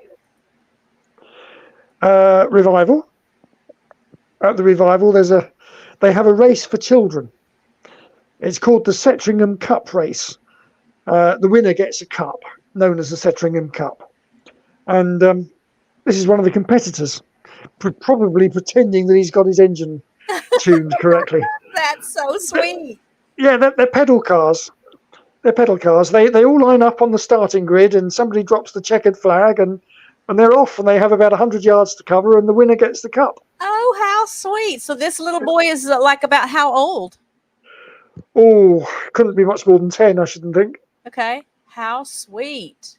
I don't know who he is, but there we go. That's just a portrait I took of some clowns. I just thought they were colourful and made a good photograph. It's it's an amazing picture. Yeah. Again, and this is a picture, not knowing a lot about cameras, I would look at this and think, what kind of camera took this picture? Only because I don't feel like I'm a good photographer. So I feel a little better to know now that it's not so dependent on the camera. I'll tell you one thing that my new camera does, which is quite incredible. I haven't actually got completely comfortable with it yet. It's such a new concept. It's got what they call eye focus. And when you point the camera in a certain direction, if there is a person in the field of view, or if it's an animal, you've got settings in the menu, so you can actually set it to a person, an animal, or a vehicle, and you just point the camera in the direction, it will immediately focus on the nearest eye. Wow. That is absolutely incredible. And if the person moves, the focus point follows their eye. Wow. It literally follows them. And I've tried it out on a good number of occasions. I tried it out on a pigeon in the back garden the other day. Huh? And this pigeon was hopping around in the garden, and I just pointed the camera at it. And this little focusing point immediately picked out its eye and followed the pigeon around the garden. And I Wow. could have taken any number of pictures at any time, and the eye of the pigeon would have been in sharp focus. Wow. When you focus on somebody's face or an animal, the whole object really is to get the eye in focus. Uh-huh. Because if you've got some other part in focus, but the eye is blurred or out of focus, the picture will never look as good. Right. Now, So with this camera, when you started taking pictures all those years ago, did you ever think there would be such a thing on a camera that would do that? no, unimaginable. But I mean, with this camera, whichever camera I use for this, it would either have been manual focus, where you had to turn the lens to Yeah. get it in focus, Yeah. or then that was superseded with autofocus, where Right. you'd pick the camera up and look through it and point it in the general direction. Right. You'd have a little circular bit in the middle of the viewfinder, and if you put Right. that over their eye and then press the shutter, it would go bip just to say it was in focus. Right. But that's old hat now. Oh yeah. So I mean, it's incredible. A mini race at the revival. I hope there's not too many motor racing pictures, but the whole concept and everything of the revival is it's magical, because it's, there's so much fun going on and so many different things happening all the time. This is a mini race. So we're talking about here and now, but these are all cars from the 1960s. Oh, nice. Yeah, and they're all up and running and ready to race. And And they go fast too. do these drivers own these cars, or is it drivers that are driving for someone else? A bit of both. You've got people that are driving their own cars, and then you've got other people who own the cars, but they don't want to drive them. So they invite other drivers to drive them for them. Okay. So sometimes you get some quite well-known celebrity car drivers, like Mark Webber, the Formula One driver, for example, who raced at Goodwood the other weekend. Okay. It wasn't his car he was racing, and Jenson Button was another one. They were both there, and they were driving cars that belonged to other people. Quite an honour, really, to have your car driven by a top driver. Nice. Colin the Cuckoo. Yeah, this was amazing. I don't know whether you got cuckoos in America. I don't know. Do we have cuckoo birds here, guys? I've never seen one, which may mean they're not in my area, but I know the bird. I mean, I don't know that I could have ever told you what a cuckoo looked like until I saw some of the pictures that you've posted of cuckoos. The cuckoo, the first cuckoo I ever saw, and the only one I'd ever seen up until about 3 years ago, was when I was about 13 years of age, and I was walking through some woods, and I heard a cuckoo up in a tree, and I looked up and I saw it a long way away, maybe 100 yards away, right at the top of the trees. I just saw it, the silhouette of the cuckoo kind of hopping around in the shrubbery, a long way up. Couldn't see it clearly, and it was cuckooing, cuckoo. And they lay their eggs. The female lays its eggs in another bird's nest. Oh. And then this is the thing with the cuckoo. The female lays its eggs in another bird's nest, and the owner of the nest comes back and doesn't realize that it's got an intruder in the nest, so to speak, and it sits on these eggs. The cuckoo egg will hatch out before any of the other eggs hatch out. Right. And when the baby cuckoo gets bigger and stronger, it will throw the other eggs out. Yep. And the mother bird will, not the mother cuckoo, the bird whose nest it is, will come back and keep on feeding the cuckoo. Yep.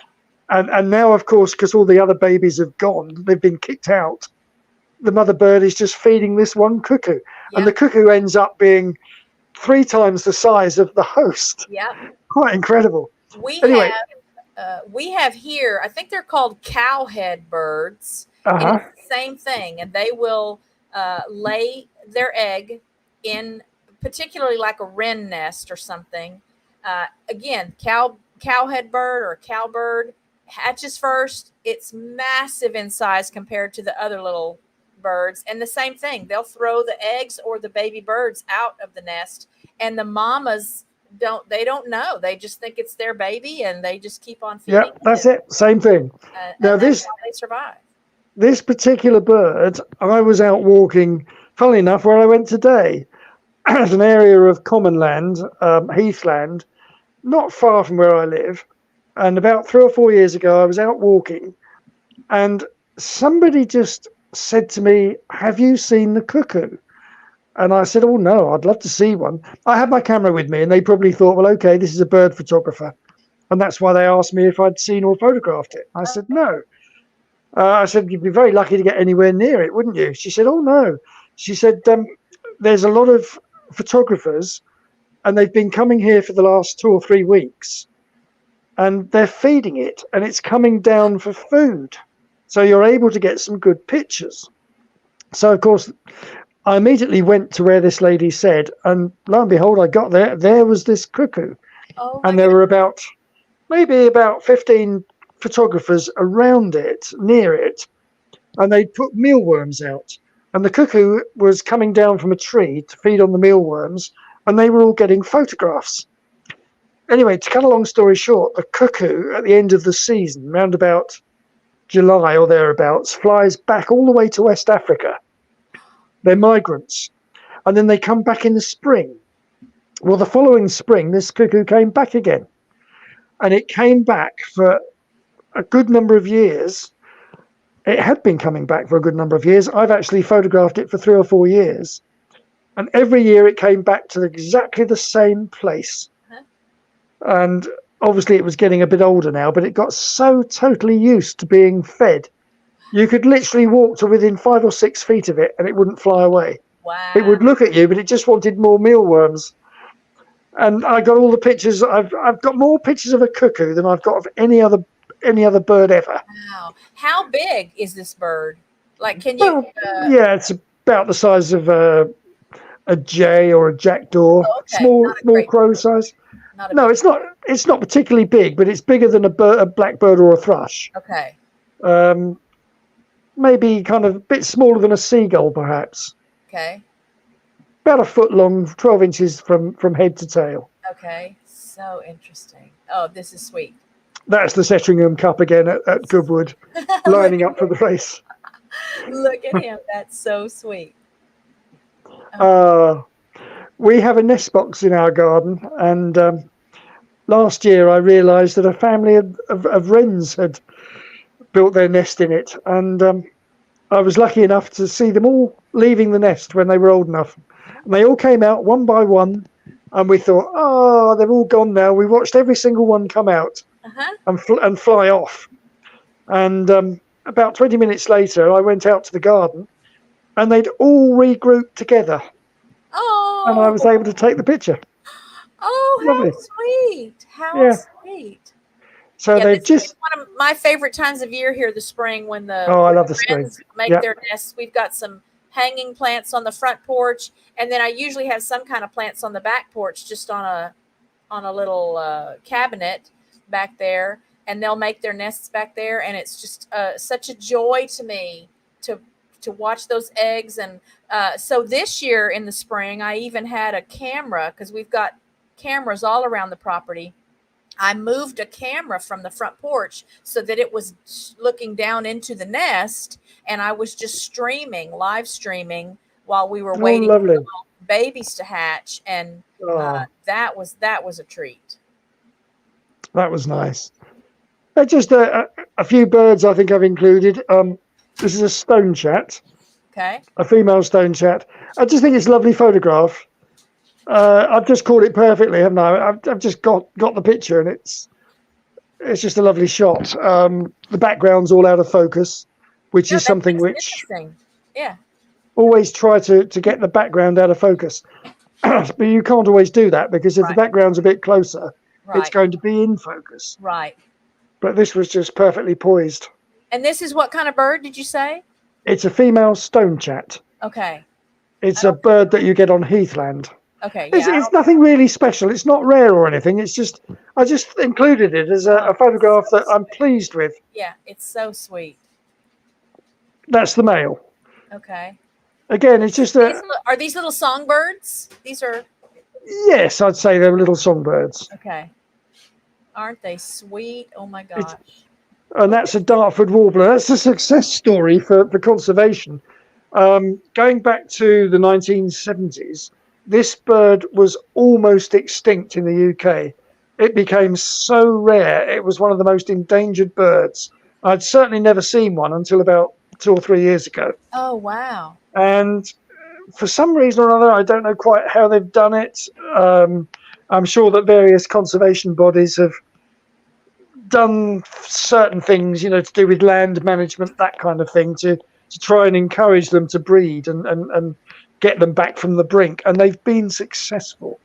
And Nice. now there's I think somebody said about 700 pairs now, Oh. rather than, and they're lovely little birds. They've got bright red eyes Huh? and they're cheeky little things. They fly quite close to you and they don't like you being near them. So they want to come run near you to off. you. They want to chase you away. Yes, they don't go for you, but they just make me laugh because they're so cocky. All right. Mute swan flying. And that's just a bit of an action shot. I thought, I'm pleased with that one. It's beautiful. It's just beautiful. You can take loads of pictures of a swan and it's not going to be doing something like that. Yeah. Jaguars racing at Goodwood again. Now, have you heard of Mr. Bean? Yeah. Rowan Atkinson, the actor, played Mr. Bean, and Johnny English, the spoof spy. He's driving the Jaguar in the Far Side, the dark coloured Jaguar. Right there. He's also an amateur racing driver. Oh, I didn't know that. Not many people know that. When you see him driving his Mini in Mr. Bean, and he's on the roof and he's steering it with his feet and doing all sorts of weird things like that, he's actually doing that. He does all his own stunts. Oh, how about that? Quite incredible. Yeah. Have you met him? I've met. Well, no, I won't say I haven't spoken to him. I've been in his presence and photographed him, but he's not the kind of person that one would go up and say, "Oh, can I have a chat with you?" or "Can I have your autograph?" or even "Can I photograph you?" He's very, very quiet and very shy in real life. Okay. So I've always just shown him a lot of respect. He knows that I'm photographing him. I've got lots of photographs that I've taken of him. Right. They're all candid shots, and he knows that he's being photographed, and he doesn't mind. But I've never actually disturbed him, and and Eric some people you can. Okay. Eric is asking, I guess, if this is a mute or a trumpet or swan. Do you know? A mute swan. Okay. I don't think. I think I could be right in saying that trumpeter swans. I think they're an American swan, an American species. Okay. That we don't actually have here in the UK. And that's one of my favorite old books, FYI, for anyone that might know, from my childhood, a book called The Trumpet of the Swan. Oh. It's about a little trumpeter swan who, I think he's abandoned or gets separated from his family. It's a sad story. It's a very touching story. And so if I see swans at all, I think of that story. It's just, again, a favorite from my childhood and something that I read to my kids when they were growing up. So if you haven't read The Trumpet of the Swan, it's just a precious. No, I haven't. Yeah. Is it similar to what we call the ugly duckling story? I think so, because this swan, he doesn't know he's a swan, I don't think, in the beginning. That's right. It's the same thing. He grows into this magnificent bird. It's been a long time since I've read the story, but I think it's the same story. Yeah. Oh my gosh. Yeah. So again, check that story out if you haven't, guys.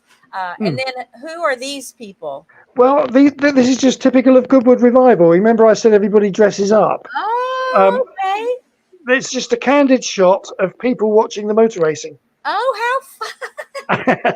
And they're all dressed up. I mean, they're not real. They're not really naval or army or anything else. They're just dressed up. Oh, how fun is that? That is so fun.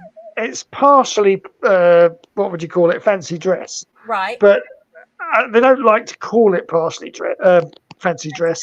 What they actually say is, no, we don't want fancy dress. We don't want, kind of Elvis Presley or Marilyn Monroe coming along. Right. We just want people to dress as they would have done in the Yeah, 1940s, 1950s, representative of the 1960s. time. Yeah. That's awesome. Oh, that was Mr. Bean. You flashed to it Oh, I was gonna there. say, yeah, accidentally. Yeah. Ah, sure enough. So there's Rowan Atkinson again. Uh-huh. And I think I was quite pleased with this. If you look at his face, he's more or less looking directly at me. Uh-huh. I've just about got eye contact. You know, it's me with the camera and he's looking. Uh-huh. So he's well aware that he's being photographed. That's awesome. That's And he's steering it with his feet. uh-huh. Oh, Again, the revival, this is just pre-race, you know, action on the grid before the race. The drivers are there, the cars are revving up, the mechanics are getting the cars sorted. There's a photographer there photographing the drivers and the cars. All the action before the start of the race. that's fun. Again, revival. I'm sorry, there's so many revival pictures, but they provide me with a lot of inspiration. This was when they had the Battle of Britain Memorial flight, and for whatever reason, Goodwood managed to get them to fly over the Goodwood revival. Nice. And that's the control tower in the foreground, and there's the Lancaster and a Spitfire and a Hurricane. It's nice. Yeah, fantastic. I mean, the atmosphere was just incredible. Oh, that's precious. Little group of kids. I don't know who they were. They were just out in the countryside, and I saw them, and I thought, I've got to get a photograph. Look at this You know, one with pudding all over his face. Yep. Or the ice cream, whatever that is. There. Yeah. I mean, I think the thing is with the photography. As a photographer, I just look for anything which is going to make a good photograph. Uh-huh. I love motor racing and I love wildlife, and I do landscapes and portraiture. But sometimes, you know, you're out and about and you see something which doesn't fit any of those genres. It's just a case of that'll make a good picture. Uh-huh. This is awesome. You know, and you've just got to take it. I hate it when they pose. I mean, this isn't posed. They all look pretty natural. But when you see somebody and you think, that'll make a cracking picture. Oh, yeah. And then, you know, if you actually say to them, do you mind if I take a picture?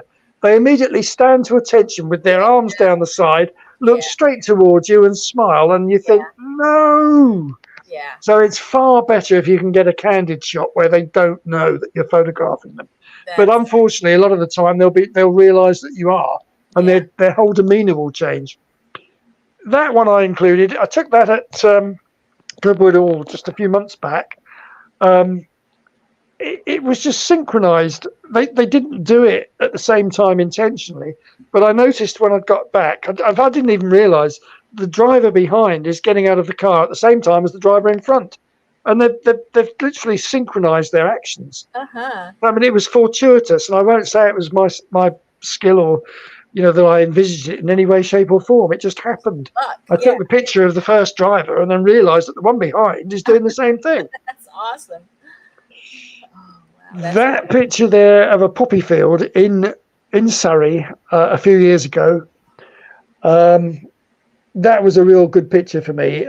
It won a competition. Oh.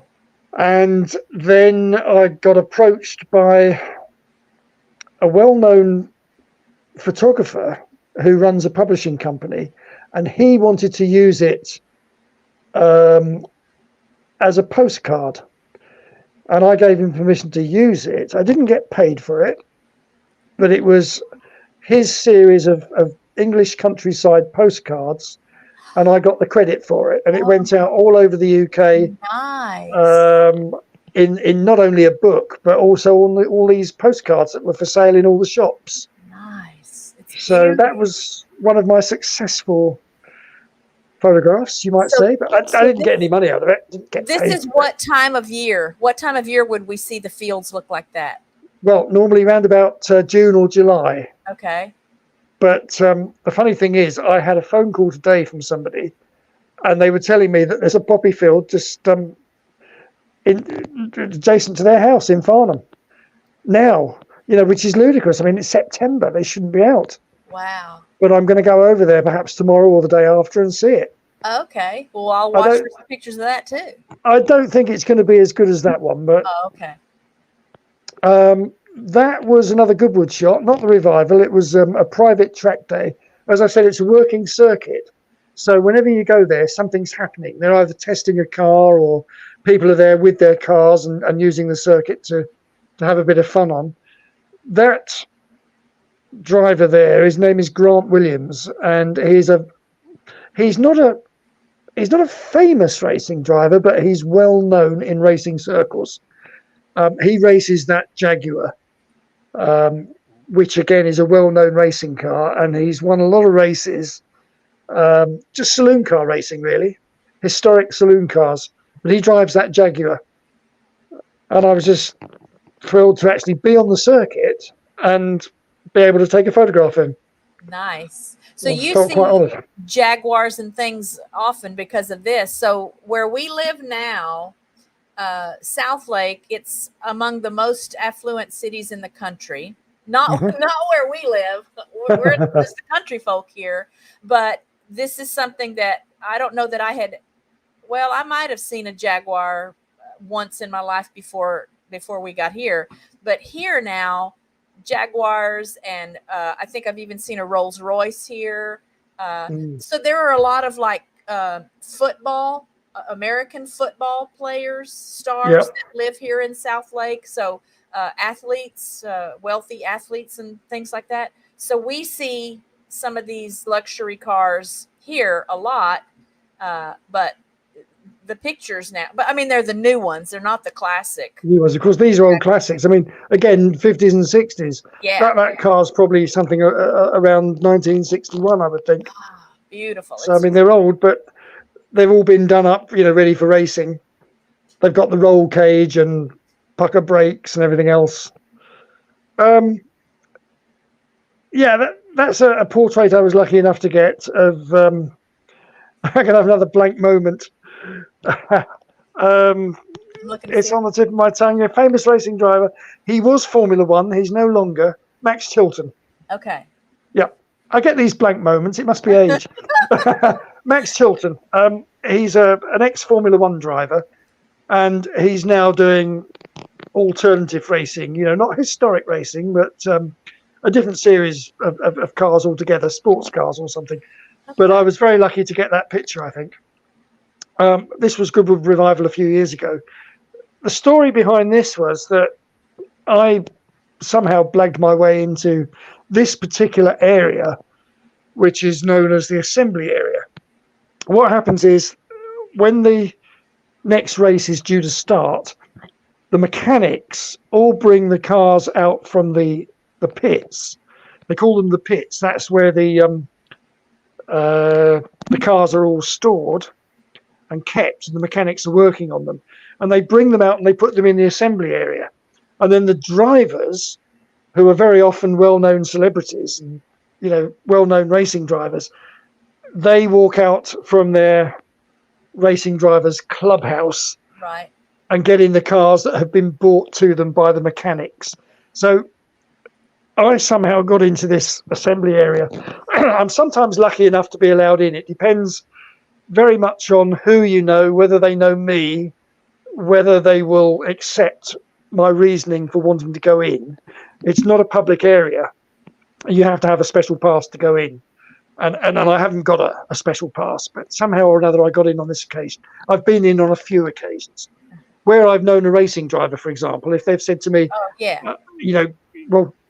come in and say you're with me. Tell them, And on this occasion, I went in.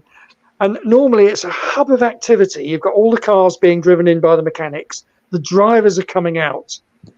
And it's a fantastic place to be given access to. The public is behind fencing, which is all around that particular area. Right. Anyway, I went in here, and all of a sudden, without warning, it bucketed down. It poured. and virtually everybody ran for cover. All the photographers ran for cover. The drivers ran for cover. The mechanics all ran for cover. And here we have just a few people. They've got umbrellas, and they've put umbrellas over the cars to try and keep the cars dry inside for the drivers when they come back out. Right. But I got these pictures. I got a few of them, which nobody else got because all the photographers ran for cover because it bucketed.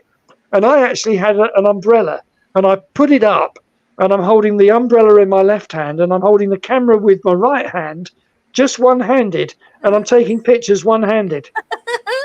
And I got some fabulous shots. I haven't included there's this one here, but I actually got pictures of Sterling Moss, Tony Brooks, or a German racing driver. I can't think of his name. Not Schumacher, obviously. A 50s motor racing driver, Hans Hermann. You know, they've won Grand Prix and Le Mans, famous drivers, and they're all sitting huddled up underneath these umbrellas, and nobody else got the pictures. That's awesome. Yeah, it was great, absolutely great. Revival last week. Just a pretty girl. No idea who she was. I just thought, oh, what a lovely photograph. I just saw her turn like that, and that was it. Click. African wildlife. Time's getting on, isn't it? It's 7 minutes past 10 now. Yeah. Are you okay to hang around? I'm okay for another 5 minutes or so. Okay. My wife will probably be saying, "Are you done yet?" We'll go faster. Obviously, this is a rhinoceros. Black rhino. Yeah, I mean they're very much harder to find than the white rhino. The white rhinos tend to get in groups. You get a family group of anything up to half a dozen white rhinos, and they tend to be out on the open plains. If you see one, you can see it from a long way off, and they're approachable. They're not particularly aggressive. They're bigger than the black rhino, but they're quite they're non-aggressive and they're placid. Placid's the word I was looking for. The black rhino, you've got to be a bit more careful with these. They hide themselves in the bush, in the thorn thickets, and when they do come out, they're pretty. They snort and they stamp their feet, and they're ready for action. Yeah, they can charge if you're unlucky. I haven't been charged by one, but yeah, I was pleased with the picture. They look so prehistoric. And then this was interestingly, this is one of my favorite photographs that you sent me. And so part of me, the animal lover in me, is sad to understand what's happening here. But just the fact that you captured this, that you were wherever you were positioned to capture this, I thought, yes, this is what safari photography. This is part of what I think it's about. Very, very lucky again getting this. When you go out on safari, they normally leave at about 5:45 in the morning. We get up about 4:30, 5 o'clock, and we're out very, very early. As soon as the sun starts to come out, even before, sometimes almost in the dark, we start driving into the park. But by about 8 o'clock in the morning, the sun's up quite high and we're getting starving hungry, and everybody wants to go in for breakfast. So everybody drives back into the lodge to have breakfast.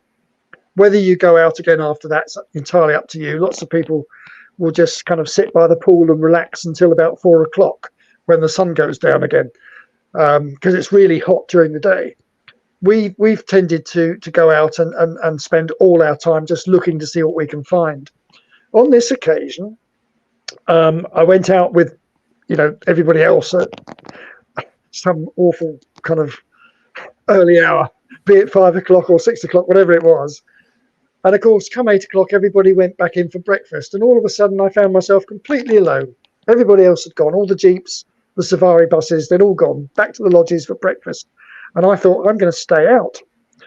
And I stayed out, and I saw some vultures flying towards a certain spot, circling over it. And I thought, there's been a kill. So I made my way towards it, found the wildebeest here, which had been killed by these two cheetah brothers, I think they are. And nobody there at all except me. Oh. Just the same as Goodwood, just me. Yeah. Oh. I got all the pictures. Nobody else did. Once in a lifetime, yeah. Yeah, incredible. I've never seen it since. I've seen lion kills before, quite a few lion kills, but I've never seen a cheetah kill like this. Oh, awesome. This was amazing. Again, there's a sadness about it, but it's just amazing that you could see it. They have to eat. I don't feel sad for them because they've got to eat. And these are white rhino. These are white rhino, and this little baby's just 5 days old. This was one of last year's photographs, so we're really bang up to date now. Last year's photograph, Nakuru National Park, a lovely mother rhino with a little 5-year-old calf. Oh, and he was so cute. He was just running around in circles. doing everything silly, just like a youngster. I mean, he was, Yep. you Again, know, kicking up some dust. I can he see was, that dust he's yeah, kicking. he was charging bushes and, How kind of sweet. making noises and, oh, just amazing. How We sweet. stayed about an hour just watching that All right, little baby. there's the picture we already saw. Yeah, This, of course, is gorgeous. lovely lion photograph. I was driving along through the Masai Mara and I literally drove past this lion that was sitting by the side of the road on the verge. I drove past it and I didn't see it. Well, I did see it, but it didn't click. And I got maybe, I don't know, 30 feet down the road. And it was like one of these funny moments that you have. I suddenly thought, Eureka! That was a I've just I've just driven past a lion. That's crazy. I'm driving along. The lion must have been sitting on my left-hand side, and anybody else would have said, "Hey, there's a lion ahead." I didn't. I just drove past it, and then when I got past it, I thought, "I've just driven past a lion." So I did a quick reverse, and it just sat there. It didn't try to go anywhere, and I just photographed it. He probably had a full belly and he was just relaxing. Yeah, yeah. All right. Love this picture too. Princess Diana and the Queen Mother. Yep. I love That this. was at the Trooping of the Colour a few years ago. I obviously had a fairly long lens. I was in the crowd. It was a matter of luck, probably, that I got the picture I did. It's just a nice picture, isn't it? And, It's beautiful. they're both gone now. So yeah, I started to say that's part of what makes it so poignant is just to realize that they're both gone. Two and funny enough, I did amazingly vibrant, beautiful people, and just no more. Yeah, very sad. That's beautiful. This was another very successful picture. Just going back to Princess Diana again and the Queen Mother, I got contacted by a publishing company in either Sweden or Norway or Denmark, somewhere in Europe, and they asked me if they could use that picture, which they'd seen on my website or wherever it was. I've got various. I've got Flickr and I've got 500px and I've got a website, but it was on one of these sites. They saw it and they wanted to use it in a book about skincare and how to keep your skin looking young. Oh, how interesting. And in return for them using the picture, they'd send me a copy of the book, which they did. Oh, so again, I never get paid for mine. I'd never make a living for photography because I'm too generous. Right. Somebody asks me for a picture, I always say, yes, you can use it. No. And they used it, but I got a copy of the book. Nice. But I haven't read it because it's in Danish. Or Oh. I can't read it. But the photographs in the book. This is Virginia McKenna, the actress who played Born Free, and I spent the afternoon with her in her garden photographing her, which was lovely. Look at those beautiful blue eyes. Yeah, quite an experience too. Yeah. It's funny when you're with a celebrity, you feel in awe of them, don't you? Oh. What's up? This picture, the red arrows, they're not crashing. It's part of their air display, but they're just so incredibly close. Oh gosh, yes. And I think the camera makes them look closer than they maybe are, but quite an incredible shot, I thought. Absolutely. Where was this? Where did this happen? Fairly local to me. They had an air show every year at a place called Dunsfold, which is in Surrey. So I went every year. Wonderful air show. About 3 or 4 years ago, there was an awful air accident at an air show at Shoreham, which is on the south coast. And as a result of that accident, they tightened up all the rules. They made it mandatory to fly no nearer than certain distances from the public crowd. But basically, the instructions that the pilots are given now when they conduct an air show has meant that they're so far away that people don't really see the aeroplanes very clearly. Right. And it's killed air shows, I'm afraid. Right. But this was a wonderful air show. That was the last picture. That was the last picture. Yes, so that's good timing since you only had 5 minutes left. I cannot thank you enough. Well, you're very welcome. I've enjoyed it. I feel Time like has I've gone so taken a quickly. trip around the world just by visiting with you and looking at some of these these pictures, and I'm kind of inspired to try and become a better photographer. I have a lot of great subjects here with the animals and the property, and but I Well, do you ought to more give it a video. go. I do more video than photographs, just Right. because I'm typically capturing something happening with the animals or something happening on the property. You So know why I've steered clear of video? I've never done video, and all these new cameras, they've all got video, but I never used it. And that's because I was very influenced by a gentleman called not Jonathan Scott, no. Oh gosh, now I have another. I'm going to have another brain dead episode here. I can't think of people's names. That's the trouble. Have you heard? Well, National Geographic. You okay, might even know the name yourself. National Geographic. One of their famous photographers and videographers was a husband and wife team from Kenya, and they are responsible for a lot of famous videos, if that's the right word. They were tapes. What do they call those tapes? Pre-CD.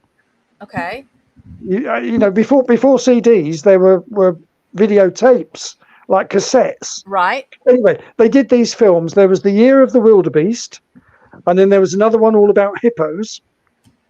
The Year of the Wildebeest was fantastic. I mean, it showed all the wildebeest crossing the river and everything and being pulled under by the crocodiles. The hippo one was fantastic. The filmmaker actually swam with the hippos in the river in Kenya, and he got his leg bitten off. But he survived, and he still went on doing his filming with one leg. Oh my. And then he did another one which was all about a balloon safari, when he went up in a balloon and flew over Mount Kilimanjaro. He did the most hair-raising devil may care things. He was incredible. And he split up with his wife, unfortunately, and his wife was actually murdered in Kenya. This is about 4 or 5 miles from where we stay a few years ago. Gosh. His wife, when he left her, she lived alone in the house, and she was murdered.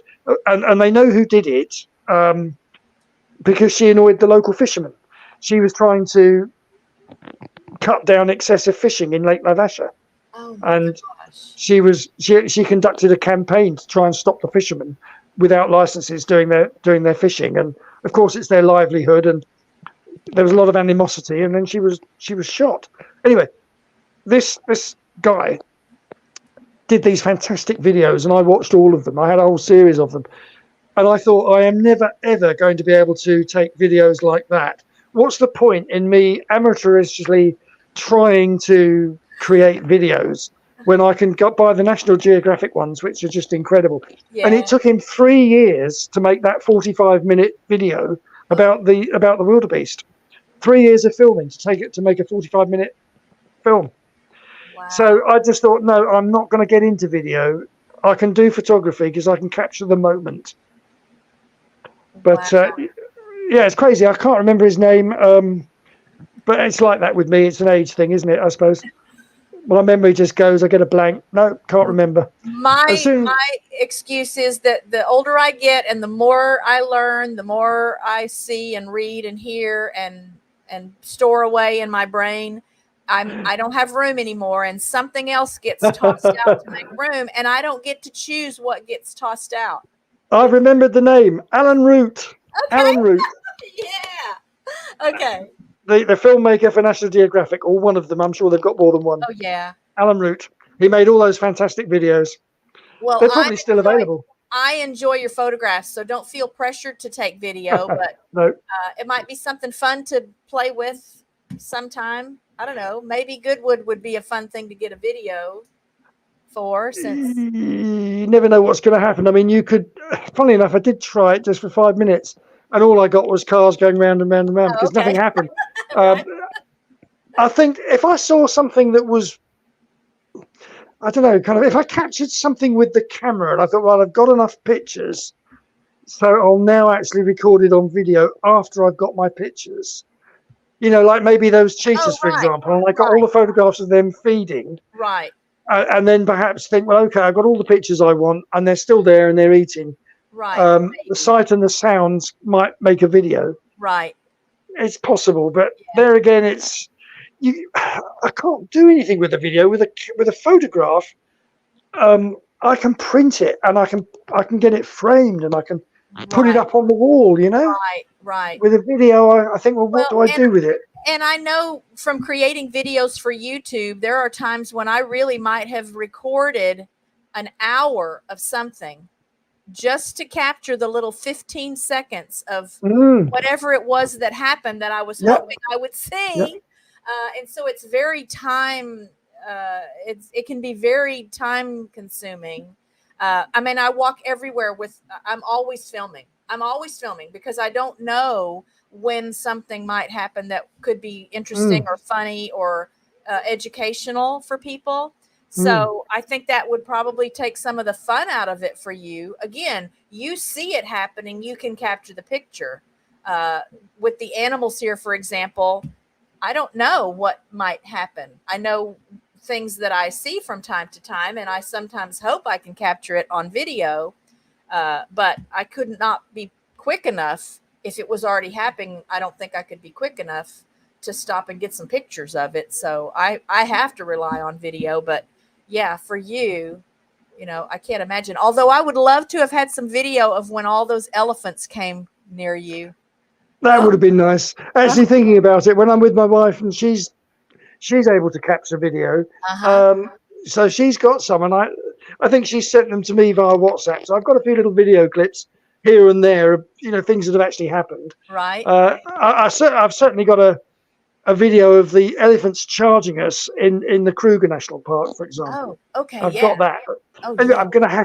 I will have to make a move. I hope you have to excuse me, but here in England now, it's nearly 11. 10:30, Yeah. and I think I've got an impatient wife kind Yeah. of No, thank making you. noises in the Yeah. other room. Thank you for being here and thank her for me for letting you She letting me hasn't have you seen this. me all evening. Thank you so much. You guys be safe, You're take very care, welcome. and I will be watching for more photographs on your Facebook page. Oh yes, they'll be coming. Thank Well, I've got some autumn shots to do now. I'll have the deer up coming up. There won't be anything thrilling, but red deer fighting. That's my Oh, next no, that target. sounds interesting. Yes. And red squirrels. Red squirrels. That's the next thing as Okay. well. Yeah. Nice. Thank you so Well, much. Have a wonderful weekend. and to you, Kathy. All the best. Thank you. Bye-bye. Bye. Bye. Bye. Oh my gosh, y'all. Was that amazing or was that amazing? I want to run through channel stats right quick before I turn you guys loose. Thank you for being here with me, with my friend Ian. Again, I've known him since probably about 1998, and I shared the story, I think, last week. I met him because I was working for Travel Host Magazine. Late 90s into the very early 2000s. And I was tasked with finding a photographer who would allow us to use some wildlife images without having to pay him. You just heard Ian say he doesn't make money off of his photographs, and just let us give him credit for the photo in the publication. And so I just started a search. Again, I think I probably found him also either at his website or Flickr or whatever image sharing services there were at the time. Sent him an email and he graciously allowed us to use some of his photographs. And we just connected because of that. And then when Facebook came on the scene, I had fun looking up acquaintances and, people that I've met over the years beyond just family and high school friends and stuff. And I found him on Facebook. So I don't know if his page is like a public page, but he does have a Facebook page. You can see lots more images there if it's something that you can check out. Hello, Byron at 12 Stones Ranch. How fun to see you here today. I hope you're doing well. So now I want to share my screen. We're going to go through some channel stats, and then I'll turn you guys loose because I know the ducks and geese will be wondering in just a minute why I haven't been out to feed them yet. And not a lot of channel news to share with people. I did put a community post up from Nina and Boyce at Rooted in Texas. They have a GoFundMe set up to help cover the cremation and other expenses related to Nina's mom passing away because her mom did not have life insurance. So again, if you are in a position to contribute, every dollar helps. And you can check out my post that I shared from their YouTube community tab if that's something that you're in a position to help with. So speaking of Nina and Boyce, rooted in Texas, some neighbors of ours, they are at 887 subscribers today. Ordered Steps, holding on to that 1,320 something subscribers. Akashi Chris, my friend at Mind Forked, is at 482. My friend Joe Hupp from Australia, who was in the chat earlier, I'm not sure if he's still here. He is at 336 today. Jesse and Lisa, more Texas neighbors of ours from Lazy Days Ahead with Jesse and Lisa, are at 1,600, between 10 and 19, or between 10 and 20. So it could be 16, 19. My friends Jerry and Susan at Butler Family Farm are at 1,940 something. Jerry, you can let me know in the chat what that last digit is, if you will. My friend David Hunt is at 651. Lee at First Floor Audio, also in the UK. Jerry is at 1,942 today, so that 1950 is fast approaching. Lee is at 1,240 something. My friend Adam Sky, also in the UK, is at 360 still today.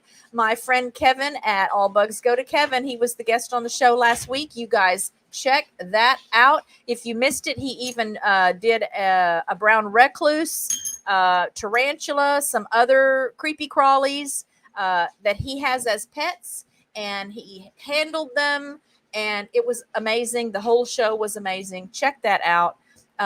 He is at 410 today. Thank you to those who have checked out his channel and subscribed. I encourage you to still do that if you haven't already done it. My friends Jeff and Lorena, Texas neighbors of ours at Back to Country Homestead, are at 798 today. My friend Amanda at Bare Bones Living is at 808. My friend Brian at Bearded Eagle is at 1,350 something today. My friend Ashley at a CNC farm is at 2,190 something still today. My friend Tiffany at Canadian Family Life, who was in the chat, may still be in the chat today, is at 1,660 something. If you're still here, Tiffany, let me know what that last digit is. My friend Heather and in Australia, Come Hither with Heather here on YouTube, is at 1,050 something subscribers. My friend Danielle at Danny Days Ahead is holding on to her 1,090 something subscribers. My friend Dawn Ray B is at 563 today. Brittany and Big K at Flannel Hill Farm are at 293 today. Check out their new puppies, their new guardian livestock guardian dogs they're training on the homestead there. Friends of Big Bear Valley, FOBBV Cam here on YouTube, holding on to that 216,000 something subscribers. The season is about to start. Sunday officially starts eagle nesting and mating and egg laying season. Jackie and Shadow have been spotted at the nest. They are working on nestorations, getting new sticks placed, and it's always exciting to see them come back to the nest. My friends Jen and Steve at Good Times Homestead with Jen and Steve are at 1,060 something today. My friend John at Home Bartending with John is at 400 today. Peter Tragos at Lawyer You Know, oops, I forgot the K, is at 276,000 something subscribers today. Again, easily gaining a couple of thousand subscribers a week at his channel. Crazy cases going on that he's covering, y'all. I can't even watch everything. There is so much that he's covering. I don't know how he does it. But that's why he's growing like he's growing. My friend Katie at Mayfield Ranch is at 1,250 something. My friend Millionaire Paul, the Millionaire Challenge, this is Paul in the UK, is at 315. John's got a note here that Peter's live stream got shut down today. So what was the topic? Let me know, John, what he was talking about. I know he was doing a top 10 songs about the law once upon a time, a live stream, and that got shut down. He did start it back up in a separate live stream, but YouTube can be really particular about material shared sometimes.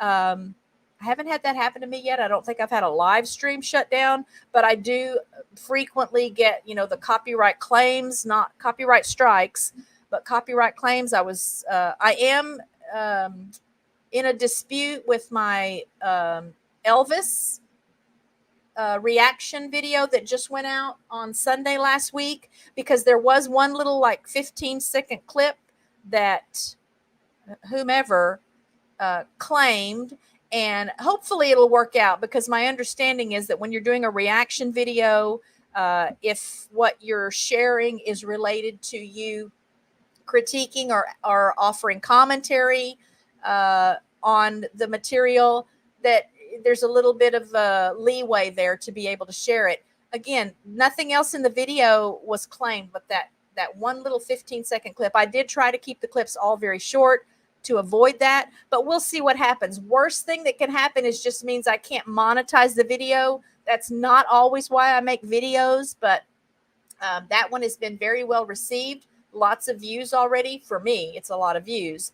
And so hopefully that will get worked out and I will be allowed to monetize that video. Mountain Grandma Tammy is at 907 subscribers today. Her birthday was yesterday. So when you stop by her channel to check out some videos, be sure and leave a little comment and wish her a belated birthday. My friend Tiffany at Mud and Mascara Homestead is at 559 today. My friend Nick and his family at Multi-Hunter 24/7, Texas neighbors of ours, are 1,080 something today. Okay, John says he was streaming someone else's content. It was Brian Koberger. I know Law and Crime, the Law and Crime channel, Peter uses their content sometimes, and Law and Crime is very unwilling to allow people to share clips from their channel. So that's my first thought, is that he might have been sharing some court proceedings that Law and Crime covered, which it seems so silly, because obviously, you know, they want people to visit their channel. So whatever, I'm not going to get into the politics and stuff behind that, but hopefully Peter was able to get that recovered and go on and present his video. So Nick is at 1,080 something today. My friend Ginger at Not For Nothing Homestead is at 1,060 something today. My friends Ryan and Devin, Texas neighbors of ours at Our New Land, are at 5,290 something today. My friend Nancy at Our Treasured Home is at 1,150 something today.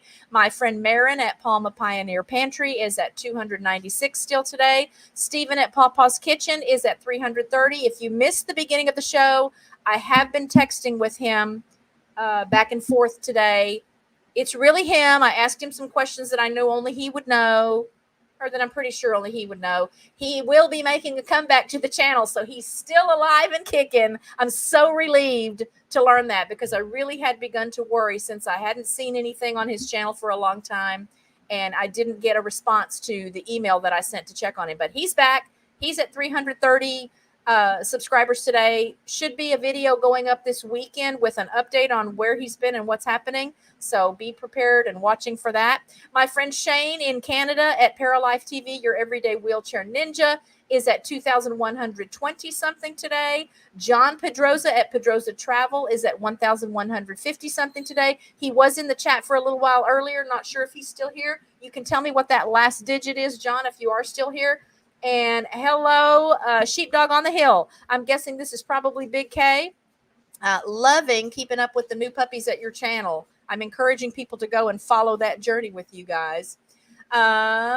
Psychology Noir with Dr. Lund. Dr. Vicky Lund is at 1,030 something today. Wes and Jess at Rich New Design are at 587 today.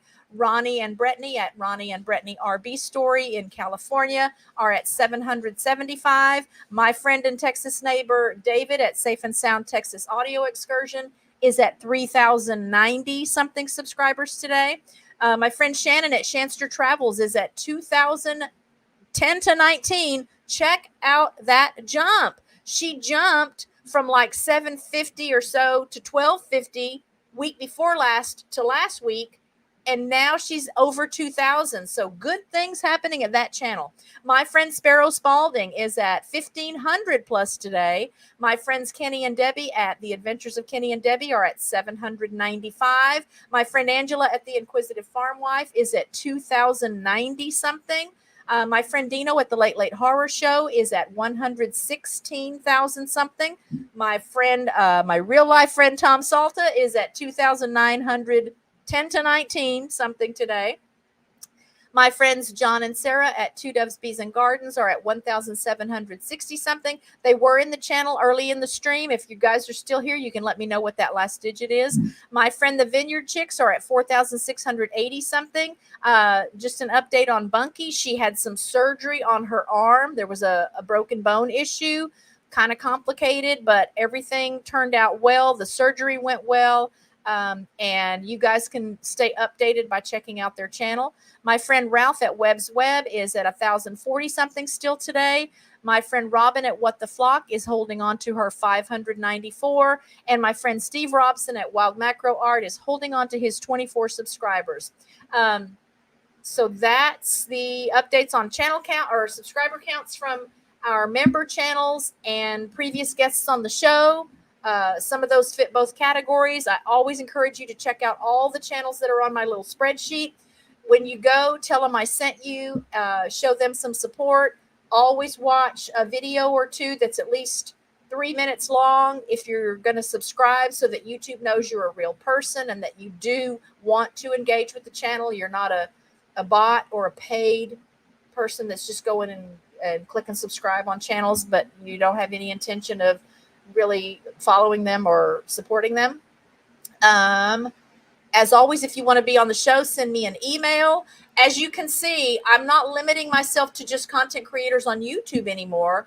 I've sent out another couple of messages. Next week, I will have Kristen Nelson. She is a horse trainer, knows a lot about raising horses and grooming horses and just a horse guru in general. She has a great channel here on YouTube. And she will be my guest next week. That will sort of round up the animal kind of related series that I've been doing for the last 4 or 5 weeks. And then I will start a law enforcement series. So still working out a date to have Tyler McCoy and Canine Arlo on the show. They have a YouTube channel here, Canine Arlo. Check that out. You guys know I love German Shepherd dogs. I'm a huge supporter of the police, back in the blue. And I've been following Arlo's story for a long time. So I'm going to be so excited to have them on the show. And then I have another law enforcement career person that I know through Good Shepherd Rescue. He's a foster for Good Shepherd, has been a canine. He's had a canine partners in his law enforcement career. And I want to say maybe he was a SWAT team person. He's done a lot of interesting things in law enforcement. So he will be on the show. I sent a text to my neighbor to the north of us today because he is retired from, I think it's the San Mateo, California Sheriff's Department. He was a sheriff's deputy out there for a long time, and he's retired. They have a precious family. Again, they're neighbors of ours. We meet at our fence together. The girls have come over. They have 2 little girls. The girls have come over before to groom Cabo and Delilah, which, of course, Cabo and Delilah ate that up. And they've just been wonderful neighbors. And I'd love for him to be on the show. I didn't even think of it until he sent me a text message today. So get this. We have a water trough right at the back, the far north of the pasture. And the neighbors who used to live in the house where these new neighbors live now would keep that trough filled for us. Richard would have to go out every now and then and clean it because it gets algae in it and leaves and stuff. And then the neighbors would keep it topped off for us. Well, these neighbors have taken up the cause and they keep it filled for us.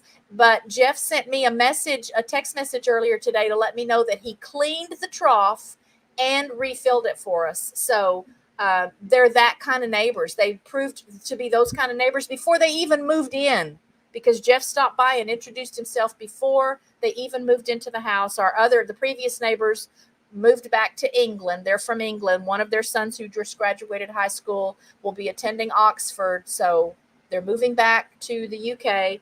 And so we just love this little family. So I'm hoping that Jeff will agree to be on the show and just share some stories of his time as a sheriff's deputy, maybe some crazy stuff that happened. I am so obsessed with watching police pursuit videos lately, y'all. I don't know how these guys do it. I could not be a police officer. I'll just tell you now, part of why I respect them so much is that I know that I could not tolerate some of the nonsense. Every video that I watch where some crazy criminal does some ridiculous thing and crashes a car or whatever, the troopers or the police officers or whomever, they go to handcuff the guys or whatever, and they ask them, "Are you hurt? Are you okay?" And I'm thinking, wow, y'all, I'm just to be honest, I don't know at that point, after some of the nonsense that these guys lead these police officers and troopers and stuff on, man, I think I'm a nice person, but I just watch some of these videos and think, what a ridiculous excuse for a human.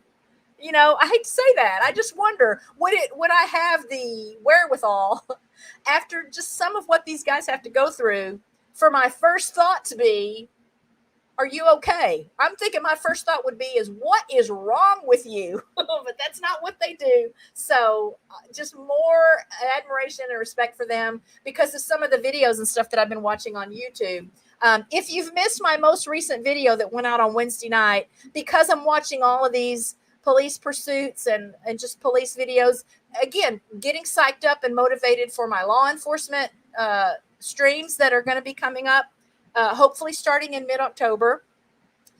I have it on closed captions a lot because it's hard to know what people are saying. But I noticed right away that the closed caption, the auto-generated stuff, just does not get it right much of the time. And some of it is hilarious. So the video that just went up on Wednesday is closed captioning fails from some of these police videos I've been watching, and it's from the body cams. So you see the officer's body cam, and some of it's just hilarious to me. So maybe you're not into that stuff. I'm hoping to kind of turn that into a whole series because I do sometimes watch movies on YouTube or just the videos I watch on YouTube, and the auto-generated closed captions, they can be hilarious. They can really be the funnest part of watching the video is looking at these closed caption fails. So check out Wednesday's video, if you will. Check out my Elvis reaction, Austin Butler as Elvis in the movie Elvis that came out last year. I had heard all the hype about it. Finally got around to watching it about 3 or 4 weeks ago. It was everything I heard it was and more. It was amazing. Again, check out my reaction video. It's been very well received so far. And let me know what you think. Let me know if you agree with my take on Austin's performance as Elvis in the movie. Hello, Julie and Andy at our Urban American Homestead. How are you? Thanks for being here again today. But I think that's all I need to share with you. So again, be prepared. Be watching for my law enforcement series. If you are a current or former law enforcement officer, hit me up. Let me get you on the show. I have another geezer gamer friend who was a police officer in Phoenix for a long time. I may reach out to him too and see if he'll be on the show. And then I haven't sent him a message yet, a Facebook friend. I've known him since before he was born. So his parents were friends of the family as long as I can remember. My kids grew up believing that they were cousins, that they were related to us somehow. And so their youngest son, again, that I've known since before he was born, is a Dallas police officer. I think he just recently made sergeant. He has a precious little family. And so I'm going to ask him if he'll be on the show too, because he's younger. So he is my son Ty's age. So I guess born in 1987, 86, roughly. And so, maybe get a younger perspective, because the other people that I've asked now Tyler McCoy and Canine Arlo, also younger, but Tyler is retired as a police officer now. Canine Arlo is retired because he was injured in the line of duty. Again, an amazing story there, an inspirational story there. I cannot wait to share them with you. But if you are law enforcement, or if you know someone in law enforcement or who has been in law enforcement that would be interested and willing and available to do a Friday live stream with me as part of that series, there's not going to be like an end date for that. I have my favorite local weatherman is going to be scheduling in December. That's the next little thing. I don't know what other kinds of, maybe I'll just do like newscasters. My brother-in-law is he does traffic reports for one of the radio stations here. When you hear his voice, you'll realize, wow, he is perfectly suited to be doing radio. He's also a drummer and a musician and plays in a couple of bands. But I'm thinking that might be another idea I'm going to do is some of our local news broadcasters. I think that would be fun. But next up after the animals is going to be law enforcement. So you guys can help me with that by either steering people my way or sending me an email with some contact info for a law enforcement person that you know, or if you are or were in law enforcement, I'd love to have you on the show. I'd love to honor you that way. I'd love to help give my viewers just a better appreciation for what it means and the impact it has on a family to have someone in law enforcement. I imagine at some point I will be doing a military. Yeah, that one almost kind of chokes me up to think about that. Richard is Marine Corps. My son Gerald is Marine Corps, combat veteran. I don't know if Gerald would be on the show or not. Gosh, I'd love it if he would. But something else I'm thinking about doing. So I've rambled on and on and on.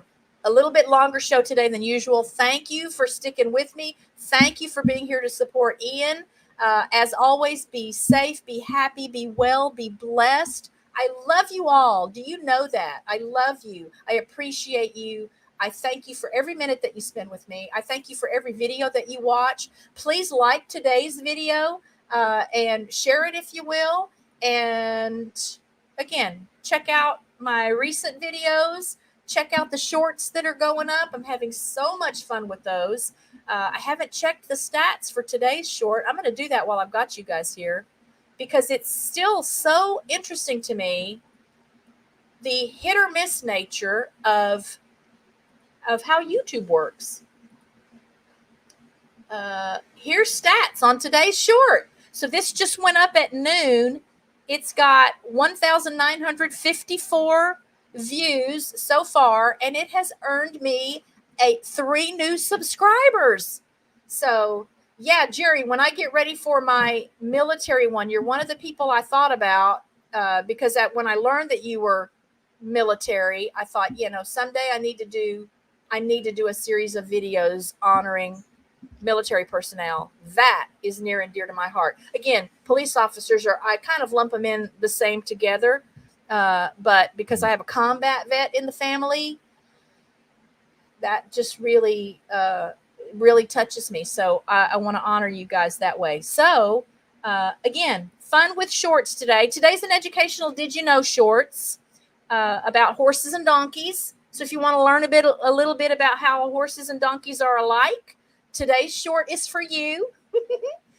One of the other shorts that did really well recently was the Golden Doodle short. The Did You Know facts about Golden Doodles. So I'm really seeing the trend here of the kind of educational shorts.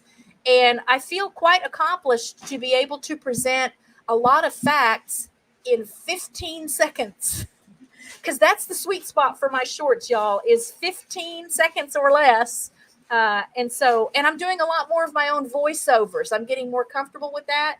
I don't necessarily like the sound of my voice, and that's part of why I was using the AI stuff for a lot of it. But I'm having fun with it, and I'm getting the knack for timing what I say at a speed that's going to fit the video since it's so short. So check out today because it's packed with information, but it's super short.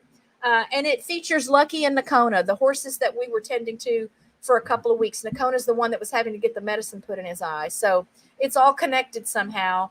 I may use Cabo and Delilah for a horse and mule one at some point. I just got to get them to sit still long enough to let me film them. But again, thank you. If you're part of my rewatch crew, kudos to you for checking out the stream after the live stream ended.